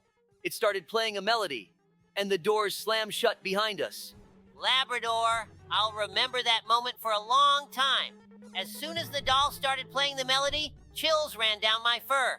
We tried to open the doors, but they seemed stuck to the frames. And from the corners, we started hearing those same children's whispers. We were trapped in that hall, and the sounds grew louder, turning into a real chorus. Then I noticed shadows starting to appear on the walls, like children standing around the perimeter of the room. I thought we'd fallen into some kind of trap, maybe spirits or something like that. But when we found that strange chest under the piano, I realized it might hold the key to everything happening. Yeah, that chest looked completely out of place there. It was locked and had the same strange symbols as on the walls. It was as if it was all part of some old ritual or game that we were drawn into against our will. We tried to open it for a long time, but couldn't. Then I remembered an old legend told by local elders about something terrible happening in this kindergarten long ago. They spoke of a strange ceremony conducted here, and ever since, the place was cursed. Maybe that chest was what linked the kindergarten to those events. And you immediately said it was the key to the mystery. We started looking for clues that could help us open the chest. And Labrador, remember how you found that old map under the floorboards? That was a true masterpiece of detective work. We realized that the map marked certain places in the kindergarten that would help us solve the mystery. We went through all those points, and each one revealed another piece of the puzzle. It was like a treasure hunt, but with a supernatural twist. In the end, we found the key, a small copper key hidden behind a painting in one of the corridors. Opening the chest was an adventure in itself. But as soon as we opened it, everything in the kindergarten started to change. Those shadows on the walls began to fade. The doors swung open and the whispers stopped. Inside the chest was an old book with notes, possibly the diary of one of the caretakers. It described strange events that took place in the kindergarten long before it was closed. It turned out the caretakers were indeed performing some rituals, trying to protect the children from an unknown threat. But something went wrong. It seems like we lifted the curse, freeing the place from dark energy. Yeah, it felt like we freed the kindergarten from something sinister that had been clinging to it all these years. After we closed the chest and put it back, everything began to return to normal. But you know, Labrador, I can't shake the feeling that someone deliberately left those clues for us and called us there so we could finish what had been started long ago. Maybe it was the spirit of one of the caretakers or one of the children who just wanted peace. But one thing I know for sure, we did the right thing, and now this place can truly be called free. We finally found all the light generators and turned on the electricity in this creepy kindergarten of Betty. Now, we just need to connect the last 2 electric barrels to power the main doors and finally escape. But as soon as we started running away, Betty got electrocuted, and now she's become super strong Nanny Betty. She's chasing us down the corridors, and we have to navigate through a ton of obstacles to get out of here. Like the video if you're rooting for us, and leave your tips in the comments. We can't do it without you. What a twist! We thought it was almost over, but Betty found another way to make things harder for us. After she got shocked, she became even stronger and faster. Now she's unstoppable, breaking down walls and jumping over obstacles like a superhero, but a very angry and scary one. And we've got no time to rest. We're racing through the corridors, jumping over scattered toys, and crawling under broken ladders, and Betty is getting closer and closer. Exactly. As soon as the electricity came on, it seemed like everything was almost settled. But Betty doesn't give up that easily. She's catching up, throwing toys at us that she's using as weapons. And it seems like she's getting stronger with each encounter. These corridors are insane. Trap doors open underfoot, floors rise and fall, and creepy dolls pop out of the walls trying to slow us down. And here, guys, the main thing is, don't stop. Run, Labrador, run, run, run. Run, Labrador. Oh no! Betty caught us. It's very sad, friends. Now we'll have to live in her kindergarten, but we'll definitely escape from here. According to the legend, Betty was an ordinary nanny until she found this strange amulet. At first, it gave her powers, but over time, it started changing her. Now, after being electrocuted, she's completely out of control. It seems the amulet absorbed the electricity, making her even stronger and more dangerous. See you again. Hello, dear friends. Today, Dobby and I will be playing the scariest map in Roblox, Doors. We are in for a lot of mysterious challenges, and most importantly, we'll be accompanied by various jump scares and a creepy atmosphere throughout the journey. We hope you enjoy watching. Yes, hello everyone. That's right, Sheriff Labrador. The fans have been asking us to play this map a lot. Thanks to all the likes and comments. Thank you so much. Meanwhile, we've already passed through 2 rooms. Dobby, finally, we'll test your mettle. You always say you're not afraid of anything, but on all the maps we've played, you've always tucked your tail in fear. Ha ha ha! Let's focus on the game, Labrador. I hope you didn't forget to put on a diaper yourself. Look at how many people are with us. I think they, like us, decided to test their nerves. Dobby, how often do you play horror games alone? I get really scared when I'm by myself. It's always less scary with friends. I don't really like playing alone either. It's definitely calmer with friends. Plus, you can always chat and share interesting stories with friends. It's strange. We're already at the 10th door and haven't encountered a single monster. Maybe the game glitched? I don't think so, Dobby. These kinds of games love to wait for just the right amount of time, and then a really scary monster suddenly jumps out at you. Ah, did you see the lights flicker? I think that's a sign that a monster is about to attack. What? Where did we get teleported to? What should we do? We probably just need to keep moving forward and not look back. It's really scary. Oh, I get it. We can't just keep moving forward. Let's be careful and watch out for any signs or clues. Exactly, Dobby. When the turnaround sign appears on the screen, we need to make sure we don't miss it. I hope our whole team handles this monster, or it'll be even scarier alone. By the way, where is everyone? Maybe they got teleported to a nearby room? If that's the case, how does this monster track each player? Maybe there are several of them. You mean several identical monsters? That's not a bad theory. Maybe we're being teleported to different worlds altogether. Yes, we defeated the first monster. Looks like our whole team is okay too. Great job, Dobby. It seems there are 2 doors here and only 1 is correct. Do you remember the number of the previous door? It seems it was the 11th door. Oh, there's no 12th door here at all. I definitely remember that the previous door was number 13. It seems the girl sacrificed herself for our team. Oh no, she's fine. But it must have been painful. What's that blue light? Could it be another monster attacking us so quickly? I better just walk past as quickly as possible. It's not bothering me anyway. Looks like it was harmless. We've already encountered 2 monsters. I wonder how many more there are. Please write in the comments. What do you think, Sheriff Labrador? How many doors will we pass today? Judging by our pace, we have a chance to reach the 100th door and beat the game. I really hope so. I think we'll reach the 50th door. While you were talking, we met an absolutely identical monster with a blue glow. It seems to exist solely to psychologically scare us with its presence. Such jump scares only work on kids. But we've seen worse, haven't we? Perhaps the farther we go, the more frequently we'll encounter monsters. I wonder if it's possible for there to be 10 monsters in one room at once. Let's keep going. I think we'll encounter a new monster soon. And here comes an attack. The lights are flickering again. Let's run into the closet. Well, where is it? Was that attack fake and they just scared us? Listen to the sounds. Something cracked, probably the light bulbs. It seems like we're about to suffocate. We should have practiced holding our breath. Ah, did you see that? Someone just ran by. It's a new monster. We've already passed 20 rooms, though I don't see one of our team members. Hopefully he'll catch up if you're not dead. Here's a grill. Is this the end? Oh no, it seems we need to do something in the basement to open the gate of the grill. Maybe we need to find something like a button or a lever. Yes, I think there will definitely be something useful here. Maybe even a flashlight. I think I see a lever behind the grill. Great, he did it. Let's tell the guys a scary story with an unexpected ending about how you and I went on a spooky quest. Oh no, just don't remind me of that. I just forgot. Once I, Sheriff Labrador, along with my partner Dobie, decided to unwind a bit and accept an invitation to a new quest that had opened nearby our precinct. It was called the Labyrinth of Horrors, and we were assured it would be a fun experience. We arrived at the quest, and right at the entrance, we were greeted by an ominous atmosphere. Dim lighting, gloomy decorations, and eerie sounds. But we were confident.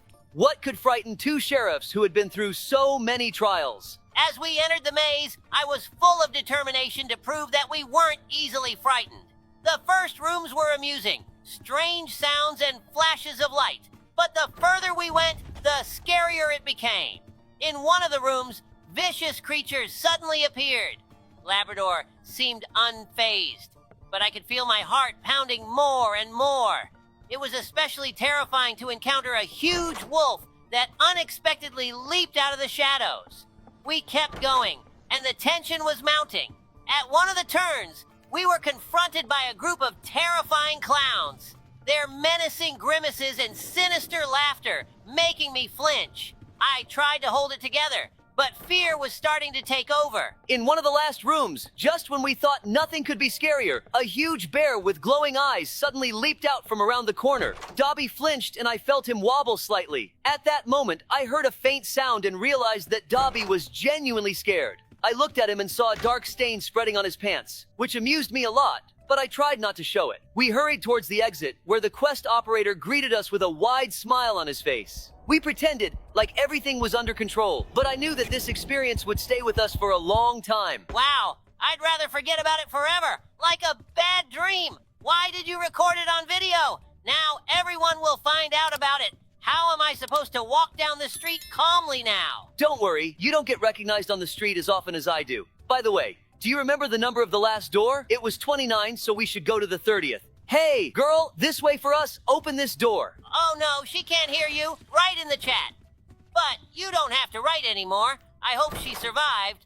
Let's just open this door ourselves. Wow, we found a lockpick. We definitely need to try it out. My nose is itching. That's not a good sign. Do you see that? There are scary eyes on the wall.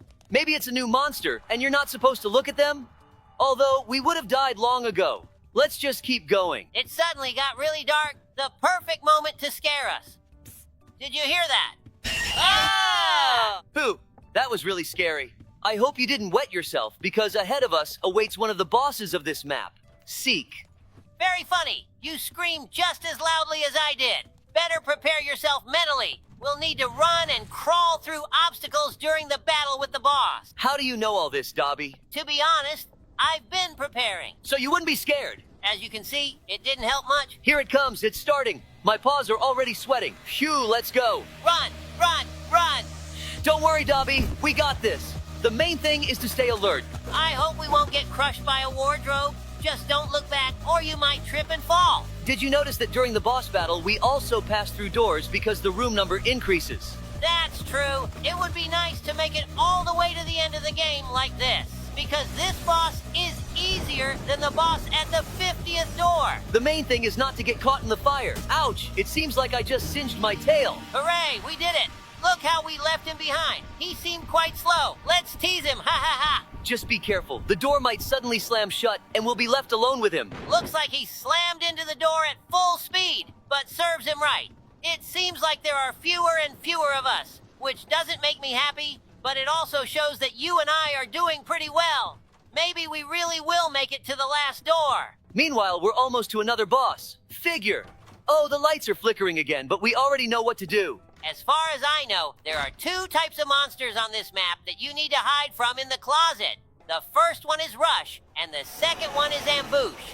The difference is that Ambush can fly by several times in a row, and you can't stay in the closet for too long. Oh no, Dobby, this guy for some reason came out of the closet too early. I feel sorry for him. He probably blinked and thought the monster had already left. Sigh. Minus one more team member. Well, at least we got his lockpicks and lighter.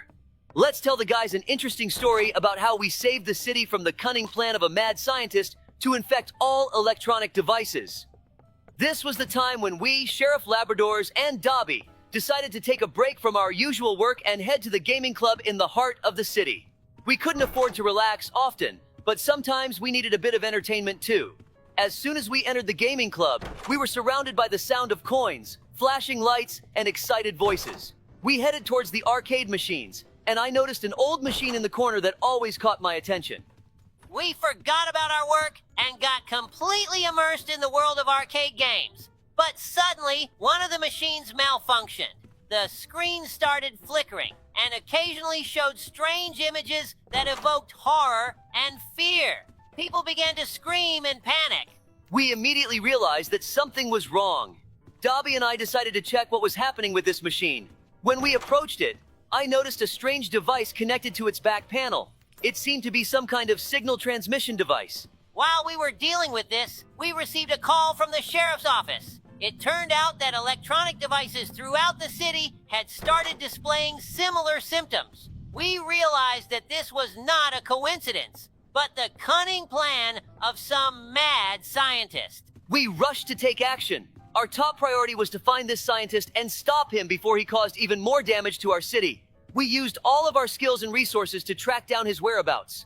Thanks to our persistence and cooperation, we managed to find his hideout in an abandoned warehouse on the outskirts of the city. He was attempting to activate his device to cause even more chaos, but we thwarted him just in time.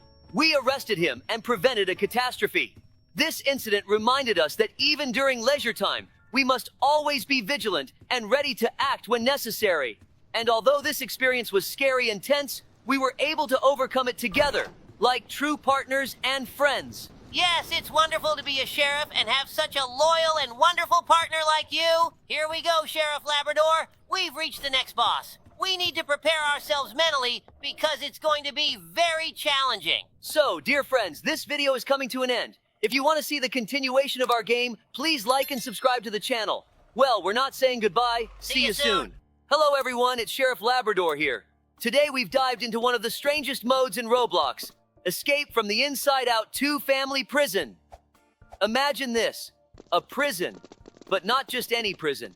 It's built on emotions, inside the mind. Yeah, guys, you heard that right. We've ended up in a prison where the Inside Out family is in charge. Remember those funny and emotional characters? Joy, sadness, anger, disgust, and fear? Well, now they're not so friendly. They've taken control and decided to lock us up. And each of us has to go through trials connected to their emotions. For instance, to escape from a cell, we had to deal with anger. He set traps all over the floor, and we had to jump across hot tiles to avoid getting burned. And to find our way out of the gloomy corridor, we had to pass through Sadness's zone, where everything seemed endless and gray. The mood kept trying to drag us into a dark abyss, but we didn't give up. Of course, we couldn't avoid Disgust's traps. That section was a nightmare. Dirt, slime, and all sorts of gross substances were everywhere, making us want to run away as fast as possible. But the key to the exit was there, so we had to push through and complete the challenge. And the scariest moment was the fear corridor. Strange sounds and shadows chased us in the darkness, and it seemed like the exit was near, but we had to stay calm and stick together. And of course, there's Joy. You'd think she might help us out, but no. Joy was too controlling, trying to trap us in an illusion of happiness. We had to break through the glass ceiling and escape her rainbow-colored, yet still prison-like world. Long story short, this mode is a real challenge. We had to go through trials tied to each of the emotions to break free. But in the end, we did it. Or did we? You'll find out in the video. We honestly don't know yet if we can complete this mode. Share your guesses in the comments. One day in our small but cozy town, something strange happened. It all started when I, Sheriff Labrador, and Dobby noticed that our actions became, how should I put it, uncontrollable. We couldn't understand why we suddenly started laughing for no reason, or why we were sometimes gripped by inexplicable fear. And the more time passed, the stronger this feeling grew, as if someone or something inside us was taking over our emotions. One day, while Labrador and I were patrolling the town, we suddenly had this strange urge to do something completely unpredictable. For example, I wanted to run in circles around the fountain in the town square, and I just couldn't resist.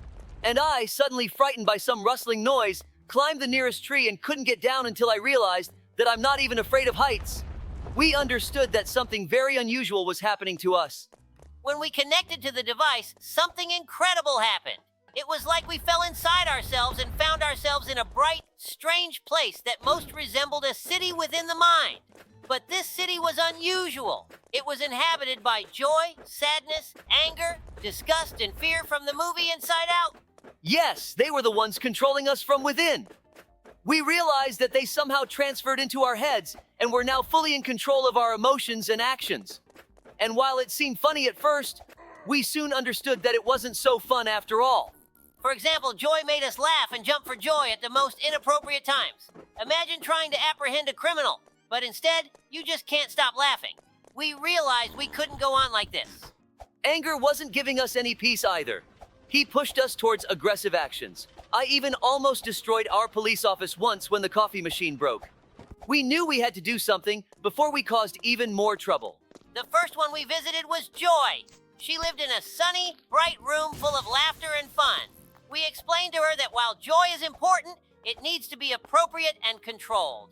Joy understood us and promised not to interfere when we're dealing with serious matters. Next, we went to Sadness. She lived in a dark, quiet room filled with memories and sorrow. We explained to Sadness that while it's okay to be sad sometimes, she shouldn't keep us in that state constantly. Sadness agreed too. Anger was the hardest to deal with. He was boiling and bubbling in his room, ready to explode at any moment. But after a long talk and explanations, he finally calmed down and promised to control himself. Disgust and fear also understood us. We explained to them that they could be useful, but only in certain situations. They agreed and gave us more freedom in making decisions. We returned to our work, but now we knew that we could handle any situation at any moment. After all, the most important thing is harmony within ourselves. We had a journey into the world of emotions. At first, we couldn't figure out where we were. Around us were strange but quite bright and colorful landscapes. Soon we realized that we had entered a world very similar to the one shown in the movie Inside Out 2. We found ourselves in the headquarters where people's emotions live and work. And then we saw them.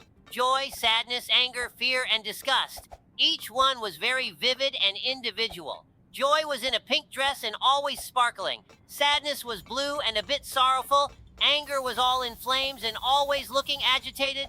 Fear was drenched in sweat and trembling. And disgust was purple and very displeased. Joy immediately approached us with a smile and offered help. She explained that due to recent events, the emotions had started to get off track, and they needed help to restore harmony in the emotions of the person we were responsible for. We were given control over the emotions of a person named Jack, who was going through significant difficulties in his life. Our task was to help Jack find a balance between all his emotions and return him to a normal state. This turned out to be more complicated than we had thought. Yes, indeed. Each day was a real challenge. We had to manage Jack's emotions so they would react appropriately to what was happening. For instance, if Jack faced a tough situation at work, anger and fear would start to dominate, while joy and sadness would try to find ways to calm him down. One of the first challenges was helping Jack deal with his fear of public speaking. We worked with Fear, who was in a panic, to ensure he didn't paralyze Jack. At the same time, Joy tried to encourage him so he could confidently speak in front of an audience. And then there was a real battle with anger. Jack often got angry with his colleagues, and we had to control this emotion so it wouldn't get out of hand. We worked with anger to channel his energy constructively and prevent destructive consequences. It was a difficult but exciting process. We also faced the tough task of helping Jack cope with his sadness after losing a close friend. Sadness was consumed by her own emotions, and we needed to find a way to help Jack accept the loss and find a path to healing. Through our journey, we realized that every emotion is important and necessary. They all play their role in a person's life and help them handle various situations. We learned to respect each emotion and use them at the right time. As we continued working with Jack's emotions, we noticed his mood starting to improve. He became more confident, calm, and happy. Most importantly, he learned to manage his emotions better, which helped him cope with challenges and find joy in everyday life. When we completed our task, the emotions thanked us for our help and sent us back to our world. We returned to our office, and the amulet no longer worked. We were filled with the experience of managing emotions and helping someone find balance in their life. It was an incredible adventure that taught us a lot. We understood how important it is to understand and manage our emotions and how they affect our behavior and mood. Now that we're back in our world, we use this knowledge to better assist our friends and the residents of our town. It all started early one morning when we noticed a strange cloud forming over the city. At first, it seemed like a minor incident, but soon we realized it was something much more serious. As the cloud approached, the ground beneath our feet began to tremble, and mysterious sparks appeared in the air. We immediately headed to the scene. When we arrived at the town square, we saw 4 figures standing on the edge of the city. Each one represented one of the elemental mages. The fire mage was dressed in flaming robes with tongues of fire erupting from them. The water mage was enveloped in a mist of water that flowed and swirled around him. The air mage wore a light, translucent cloak, and his presence created powerful winds. The earth mage was as majestic as a mountain, with his body covered in rocks and vegetation. When the mages began their actions, we realized that each one posed a serious threat. The fire mage started creating fire whirlwinds that ripped up the pavement and destroyed buildings. The water mage summoned massive floods that inundated streets and homes. The air mage created hurricanes that tore off roofs and lifted objects into the air. And the earth mage began causing earthquakes that shook the entire city and damaged its foundations. We had to come up with a plan to handle this chaos. We quickly split up to tackle each mage individually. I went up against the fire mage, while Labrador took on the water mage. It wasn't easy, as each mage was incredibly powerful and had their own unique abilities. Once the mages were defeated, they vanished, leaving our city in relative peace. We continued to restore the damage, help the residents, and address the aftermath of their attack. It was a difficult and lengthy process, but together, we managed to rebuild our city and return it to normal life. After all this, we learned that unity and teamwork are the most important things. When facing challenges, it's crucial to come together and use all available resources to overcome any obstacles. Labrador and I are proud that we could protect our city and show that together we can handle any trials. Всем пока, ребята, спасибо за просмотр. Hey guys, today we're in Roblox playing the Escape from Digetigo prison mode. We're in for a lot of challenges and traps. Be sure to like and comment if you enjoy watching us fight for freedom. Yeah, Labrador, this prison is not for the faint-hearted. Every step here is a challenge. Look at these walls. It's like something out of a prison escape movie. Hey Dobby, remember when we used to build our prisons out of blankets and pillows as kids? Ha ha ha, those were the days. Now it's much more serious. Exactly. But instead of pillows, there are laser traps and surveillance cameras here. But we can handle it. By the way, did you know that Dagadago is not just fiction? It's a family of cowboys, cookies, nuggets, and other tasty foods. Wow, really? Well, we'll be the first. Let's stick to the plan. We get through the parkour, then escape from Digetigo. It's like we're in a cartoon, like in missions from old movies. Labrador, could you be a real-life spy? Maybe, but I'd want cool gadgets like James Bond. Haha, alright, let's go, but quietly. A nugget cowboy is chasing us. We need to run as fast as we can. Honestly, he looks really cute.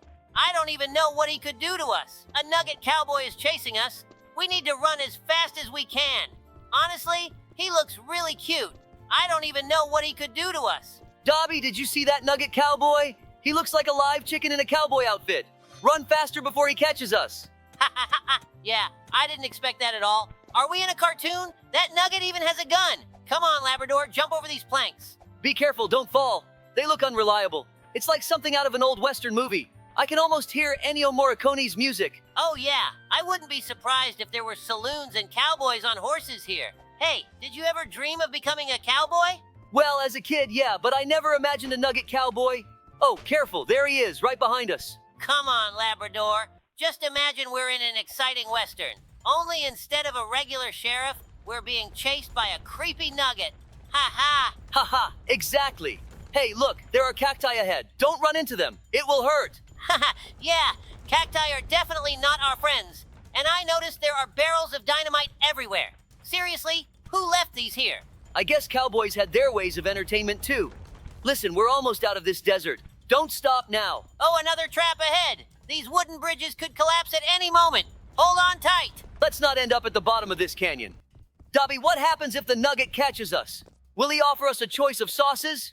Ha ha ha. Ha ha! He'll probably invite us to dinner where we're the main course, but we won't give him that chance. Let's go, Labrador. Look, we're almost out of this cowboy camp. I see the gates ahead.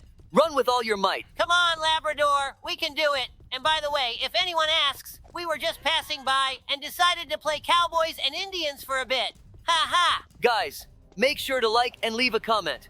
Dobby, do you remember that special operation in the desert? We were called to investigate the disappearance of entire caravans. No one knew what was behind it, but rumors about a sand monster quickly spread. Yes, Labrador. That was a real challenge. When we arrived in the desert, the heat and sandstorms made our mission even harder, but everything changed when we first saw that monster. It looked like a huge sand tornado, spinning at incredible speed and sweeping everything in its path. We saw entire tents and cars lifted into the air and disappearing into this sand whirlwind. And it wasn't just a natural phenomenon. We noticed the tornado was moving along a specific path, as if someone was controlling it. This made us think there was something more behind it. We started looking for any signs of control or an energy source that could be managing this sand monster. And this is where our ingenuity helped.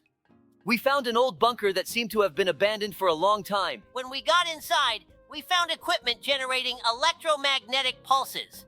These pulses were affecting the sand, creating the tornado, and controlling it. Behind it all was a mad scientist using his inventions to get revenge on the city for old grievances. We shut down the equipment and apprehended the scientist. As soon as the pulses stopped, the sand monster dissipated, and the desert returned to its normal state.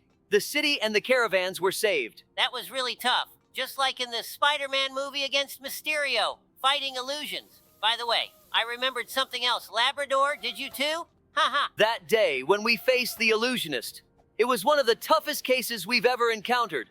It all started with alarming reports of destroyed cities and disappearing people. The culprit turned out to be none other than the illusionist, who used his drones to create terrifying illusions. Of course, Labrador. It was a real nightmare. The illusionist transformed into monsters of fire, water, wind, and earth, terrifying people and destroying everything in his path. His drones created such realistic illusions that it was hard to tell them apart from reality. We knew dealing with this threat wouldn't be easy. We started by gathering information about the illusionist and his drones. It turned out he was a brilliant scientist who turned to the dark side after his research was rejected by society. We had to act quickly and decisively. We studied his past work and realized he was using advanced technology to control his drones and create illusions. Our task was to find the source of his power and shut it down. We tracked him to an abandoned factory on the outskirts of the city. That's where he had set up his lab and controlled the drones. The factory was filled with traps and surveillance cameras, but we knew we had no choice. When we reached the lab, we were met by an army of drones creating monster illusions. Fire dragons, water serpents, tornado whirlwinds, and giant stone golems, all trying to stop us. But we didn't fall for the tricks and kept moving forward. We used our skills and technology to counter the illusions. Understanding that the monsters were just mirages, we focused all our efforts on destroying the drones. Gradually, their numbers dwindled, and the illusionist began losing control. Eventually, we reached the illusionist himself. He tried to create one last illusion, a giant monster version of himself, combining all four elements. But we were ready. We used a special device that blocked his signals, and the illusions disappeared. We arrested him and shut down all the drones. The city was saved and people could breathe a sigh of relief again. This operation showed us the importance of our knowledge, ingenuity, and determination. Yes, Labrador. We dealt with this threat and protected our city. It was a tough task, but thanks to our persistence and teamwork, we were able to triumph. Dobie, remember that day when we had to stop the mad scientist who turned himself into a giant lizard? It all started with a distress call about strange incidents at a laboratory on the outskirts of town. Of course, Labrador. It was one of the weirdest and most dangerous cases in our career. The scientist, Dr. Gecko, was known for his radical experiments. He always dreamed of creating a potion that would give people lizard-like abilities. But something went terribly wrong. When we arrived, the laboratory was already in ruins. Dr. Gecko, transformed into a giant lizard, had taken to the streets of the city. His goal was clear. He wanted to turn all the residents into lizards to create a new society. We immediately knew that conventional methods wouldn't stop him. We needed to find a way to neutralize the potion and return Dr. Gecko to his normal state. We started searching his lab for clues. Inside the lab, we found his notes and formulas. It turned out the potion could be neutralized with a special antidote that Dr. Gecko had developed in case of failure. But creating it required rare ingredients found only in the forest outside the city. We ventured into the forest and began collecting the necessary plants and minerals. It wasn't easy, as Dr. Gecko had already begun his transformation and his lizard minions were patrolling the woods. We had to sneak past their post to gather all the ingredients. When we finally returned to the lab, the most challenging part began, making the antidote. We followed the instructions, but time was running out. Dr. Gecko had already started spreading his potion throughout the city, and the first residents were beginning to transform into lizards. We managed to create the antidote and poured it into the city's water supply. It was a risky decision, but we had no other choice. Soon after, everyone who drank the water began returning to their normal state. Even Dr. Gecko began shrinking and transforming back into a human. When Dr. Gecko returned to his normal state, he was stunned and confessed that he hadn't realized the full danger of his experiment. We arrested him and took him to jail, where he would now be held accountable for his actions.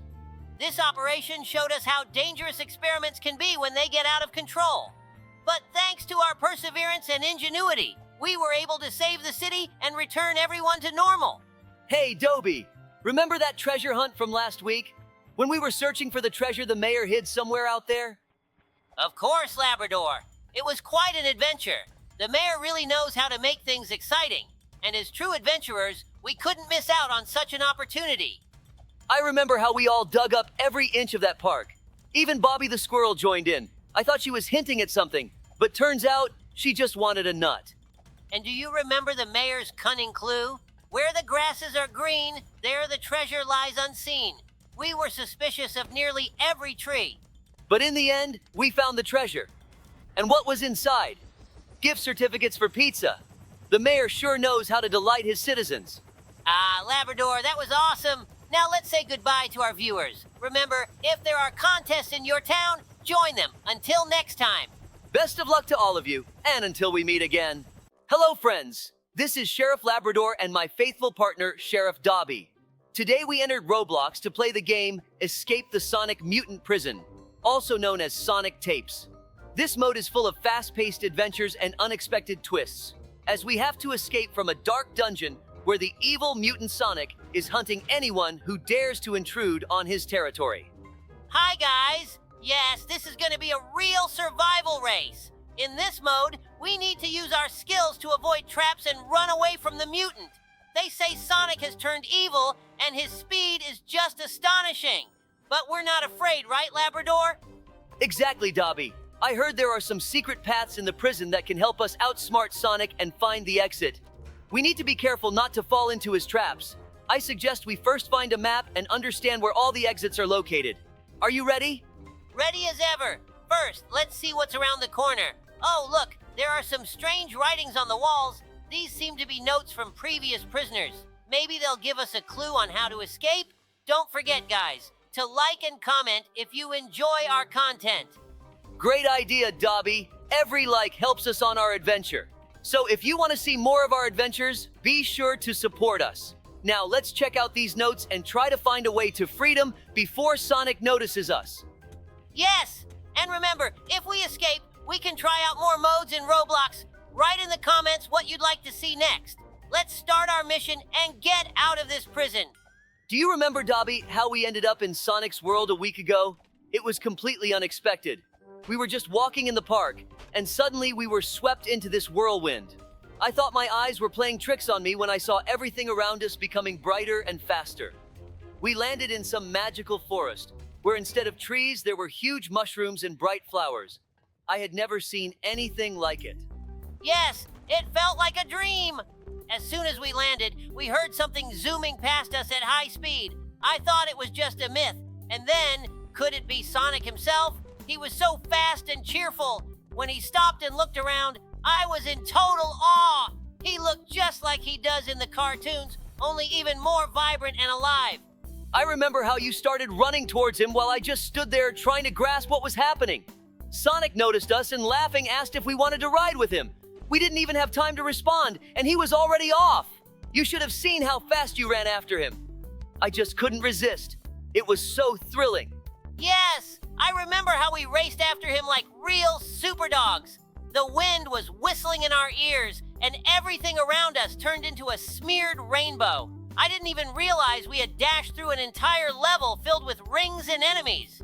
When we finally stopped, Sonic explained that he had a problem. Dr. Eggman was up to something evil again.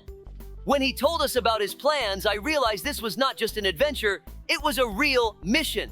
Sonic said Eggman wanted to take over the world and create robots to serve him. We couldn't just walk away knowing that. We decided we had to help him. And then Tails joined us. He was so cute and friendly. At first, I was a little nervous, but he quickly won our trust. When he showed us his gadgets, I was amazed. He had a plane that he built himself. We even tried to help him with some of the mechanisms. Honestly, I thought I wouldn't be able to, but you handled the parts so confidently. I was so intrigued. I didn't even know that mechanics could be so exciting. Tails explained how his devices worked, and I tried to remember every word. And when we finished, he offered to take us for a ride in his plane to collect the rings needed to stop Eggman. It felt like a dream. Exactly. When we took off, I felt like we were on a real adventure. From up high, everything looked different. I didn't even notice how we flew past several levels. Then, when we landed, our first mission began. Sonic said we needed to collect rings to gain strength to fight the enemies. I remember how we started running. We ran so fast. I tried to catch the rings, and it was incredible. Once we started, I just couldn't stop. The rings sparkled and shimmered, and I forgot everything except our goal. I felt so energized. But then, when we encountered Eggman's first robot, I was a little scared. The robot looked pretty threatening, but you didn't panic. You charged ahead and distracted it while I collected rings around. That was true teamwork. We both felt like we could handle any enemy. After we got past it, Sonic praised us, and I felt so proud. Then we faced another enemy, and it wasn't as easy as before. But when we combined our strengths, everything became easier. We worked as one team, and I thought about how we always support each other. In the end, we even beat the robot in a race, and that was completely unexpected. When we finally met Eggman face to face, it was a real test. I remember how he laughed and said we couldn't stop him, but we didn't give up. We used everything we learned from Sonic and Tails and really managed to defeat him. We were true super dogs. And after that battle, Sonic awarded us medals for bravery. That was an incredible moment. We became part of their team, and I felt like we had done something really important. As we returned home, I realized that this week had been one of the best in our lives. I still can't believe we were in Sonic's world. It was a full adventure, full of bright moments and friendship. I hope one day we can return and meet them again. You know, Dobby, I still can't believe what happened recently. We were just walking in our favorite park, enjoying the fresh air and sunny days, when suddenly strange glowing objects appeared above us. I thought it was just some kind of celestial phenomenon. But when they started to fall, I realized it was something serious. I remember that day like it was yesterday. We were playing with a ball when suddenly there was a loud crack, and the sky filled with these strange flying things. When one of them landed, I felt my heart start to race. It felt like the beginning of a real battle. Exactly! And when we got closer to see what was happening, aliens emerged from those ships. I didn't even know that was possible. They were cats, but not ordinary ones. They had shiny fur, eyes glowing like lanterns, and they looked very menacing. We had never encountered anything like that in our world. Yes, those cats looked like they were here to conquer our world. I remembered how you said, we need to protect our park. You've always been so brave. We decided we couldn't just stand by and watch them take over our home. Our mission was to protect each other and all the dogs. It was our duty. We gathered all our dog friends and started discussing a plan. I remember how we held a meeting under the old oak tree. The dogs were scared, but everyone understood we needed to join forces. I suggested we split into groups. One group would distract the cats, while the other would defend our territory. Then I stood up and said, we won't let these aliens take our home. Everyone began barking in agreement, and I felt like we were a team. When we approached the cats, they started hissing and threatening, but we weren't scared. We showed them that we could defend our world. I remember how we started fighting them. It was a real battle. We used our skills. You darted around them with your speed, while I distracted them with my growling. When one of the cats tried to get closer, you suddenly charged at him, and it really took him by surprise. That was amazing. We worked as a team. I remember one of the cats wanted to attack you, but I jumped in between you and let out a powerful bark that made him back off. Our friendship was stronger than any alien weapon. Dobby, look at that massive robot. It's huge and packed with cannons that shoot from its arms. If we don't take them out, it will definitely crush us. But we have a chance. I just found the food Zuka. It's a very powerful weapon. Are you ready for battle? We need to work as a team. Otherwise, we won't be able to stop it. Ready as ever, Labrador. This robot doesn't even know who it's messing with. First, let's focus on its cannons. If we can destroy them, we'll have a chance to get closer and deal with the boss itself. I'll cover you while you aim for the left cannon, and then I'll go for the right one. We can do this. Great plan, Dobby. I'm aiming for the left cannon and firing. Yes, one cannon down. Now it's your turn. We need to be quick before it starts shooting again. I'll distract it with my growl while you rush to the right cannon and hit it with all your might. I'm already running to the right cannon, Labrador. This robot thinks it can stop us, but we'll show it who's in charge. I'm going to deliver a powerful hit. On the count of 3, get ready. 1, 2, 3, hit! Yes, that was awesome, but its armor is still tough. We need to keep attacking. And just when we started to think all was lost, other dogs from the neighboring areas joined us. There were so many of them. They all came to help us defend our home. You and I stood in the front row, and I was so proud to have such loyal friends. This became a true battle for freedom. Seeing that we were united, the cats began to retreat. They didn't expect dogs to fight like this. When one of them tried to shoot from his strange device, I dodged to the side and took him from behind. That was my bravest moment.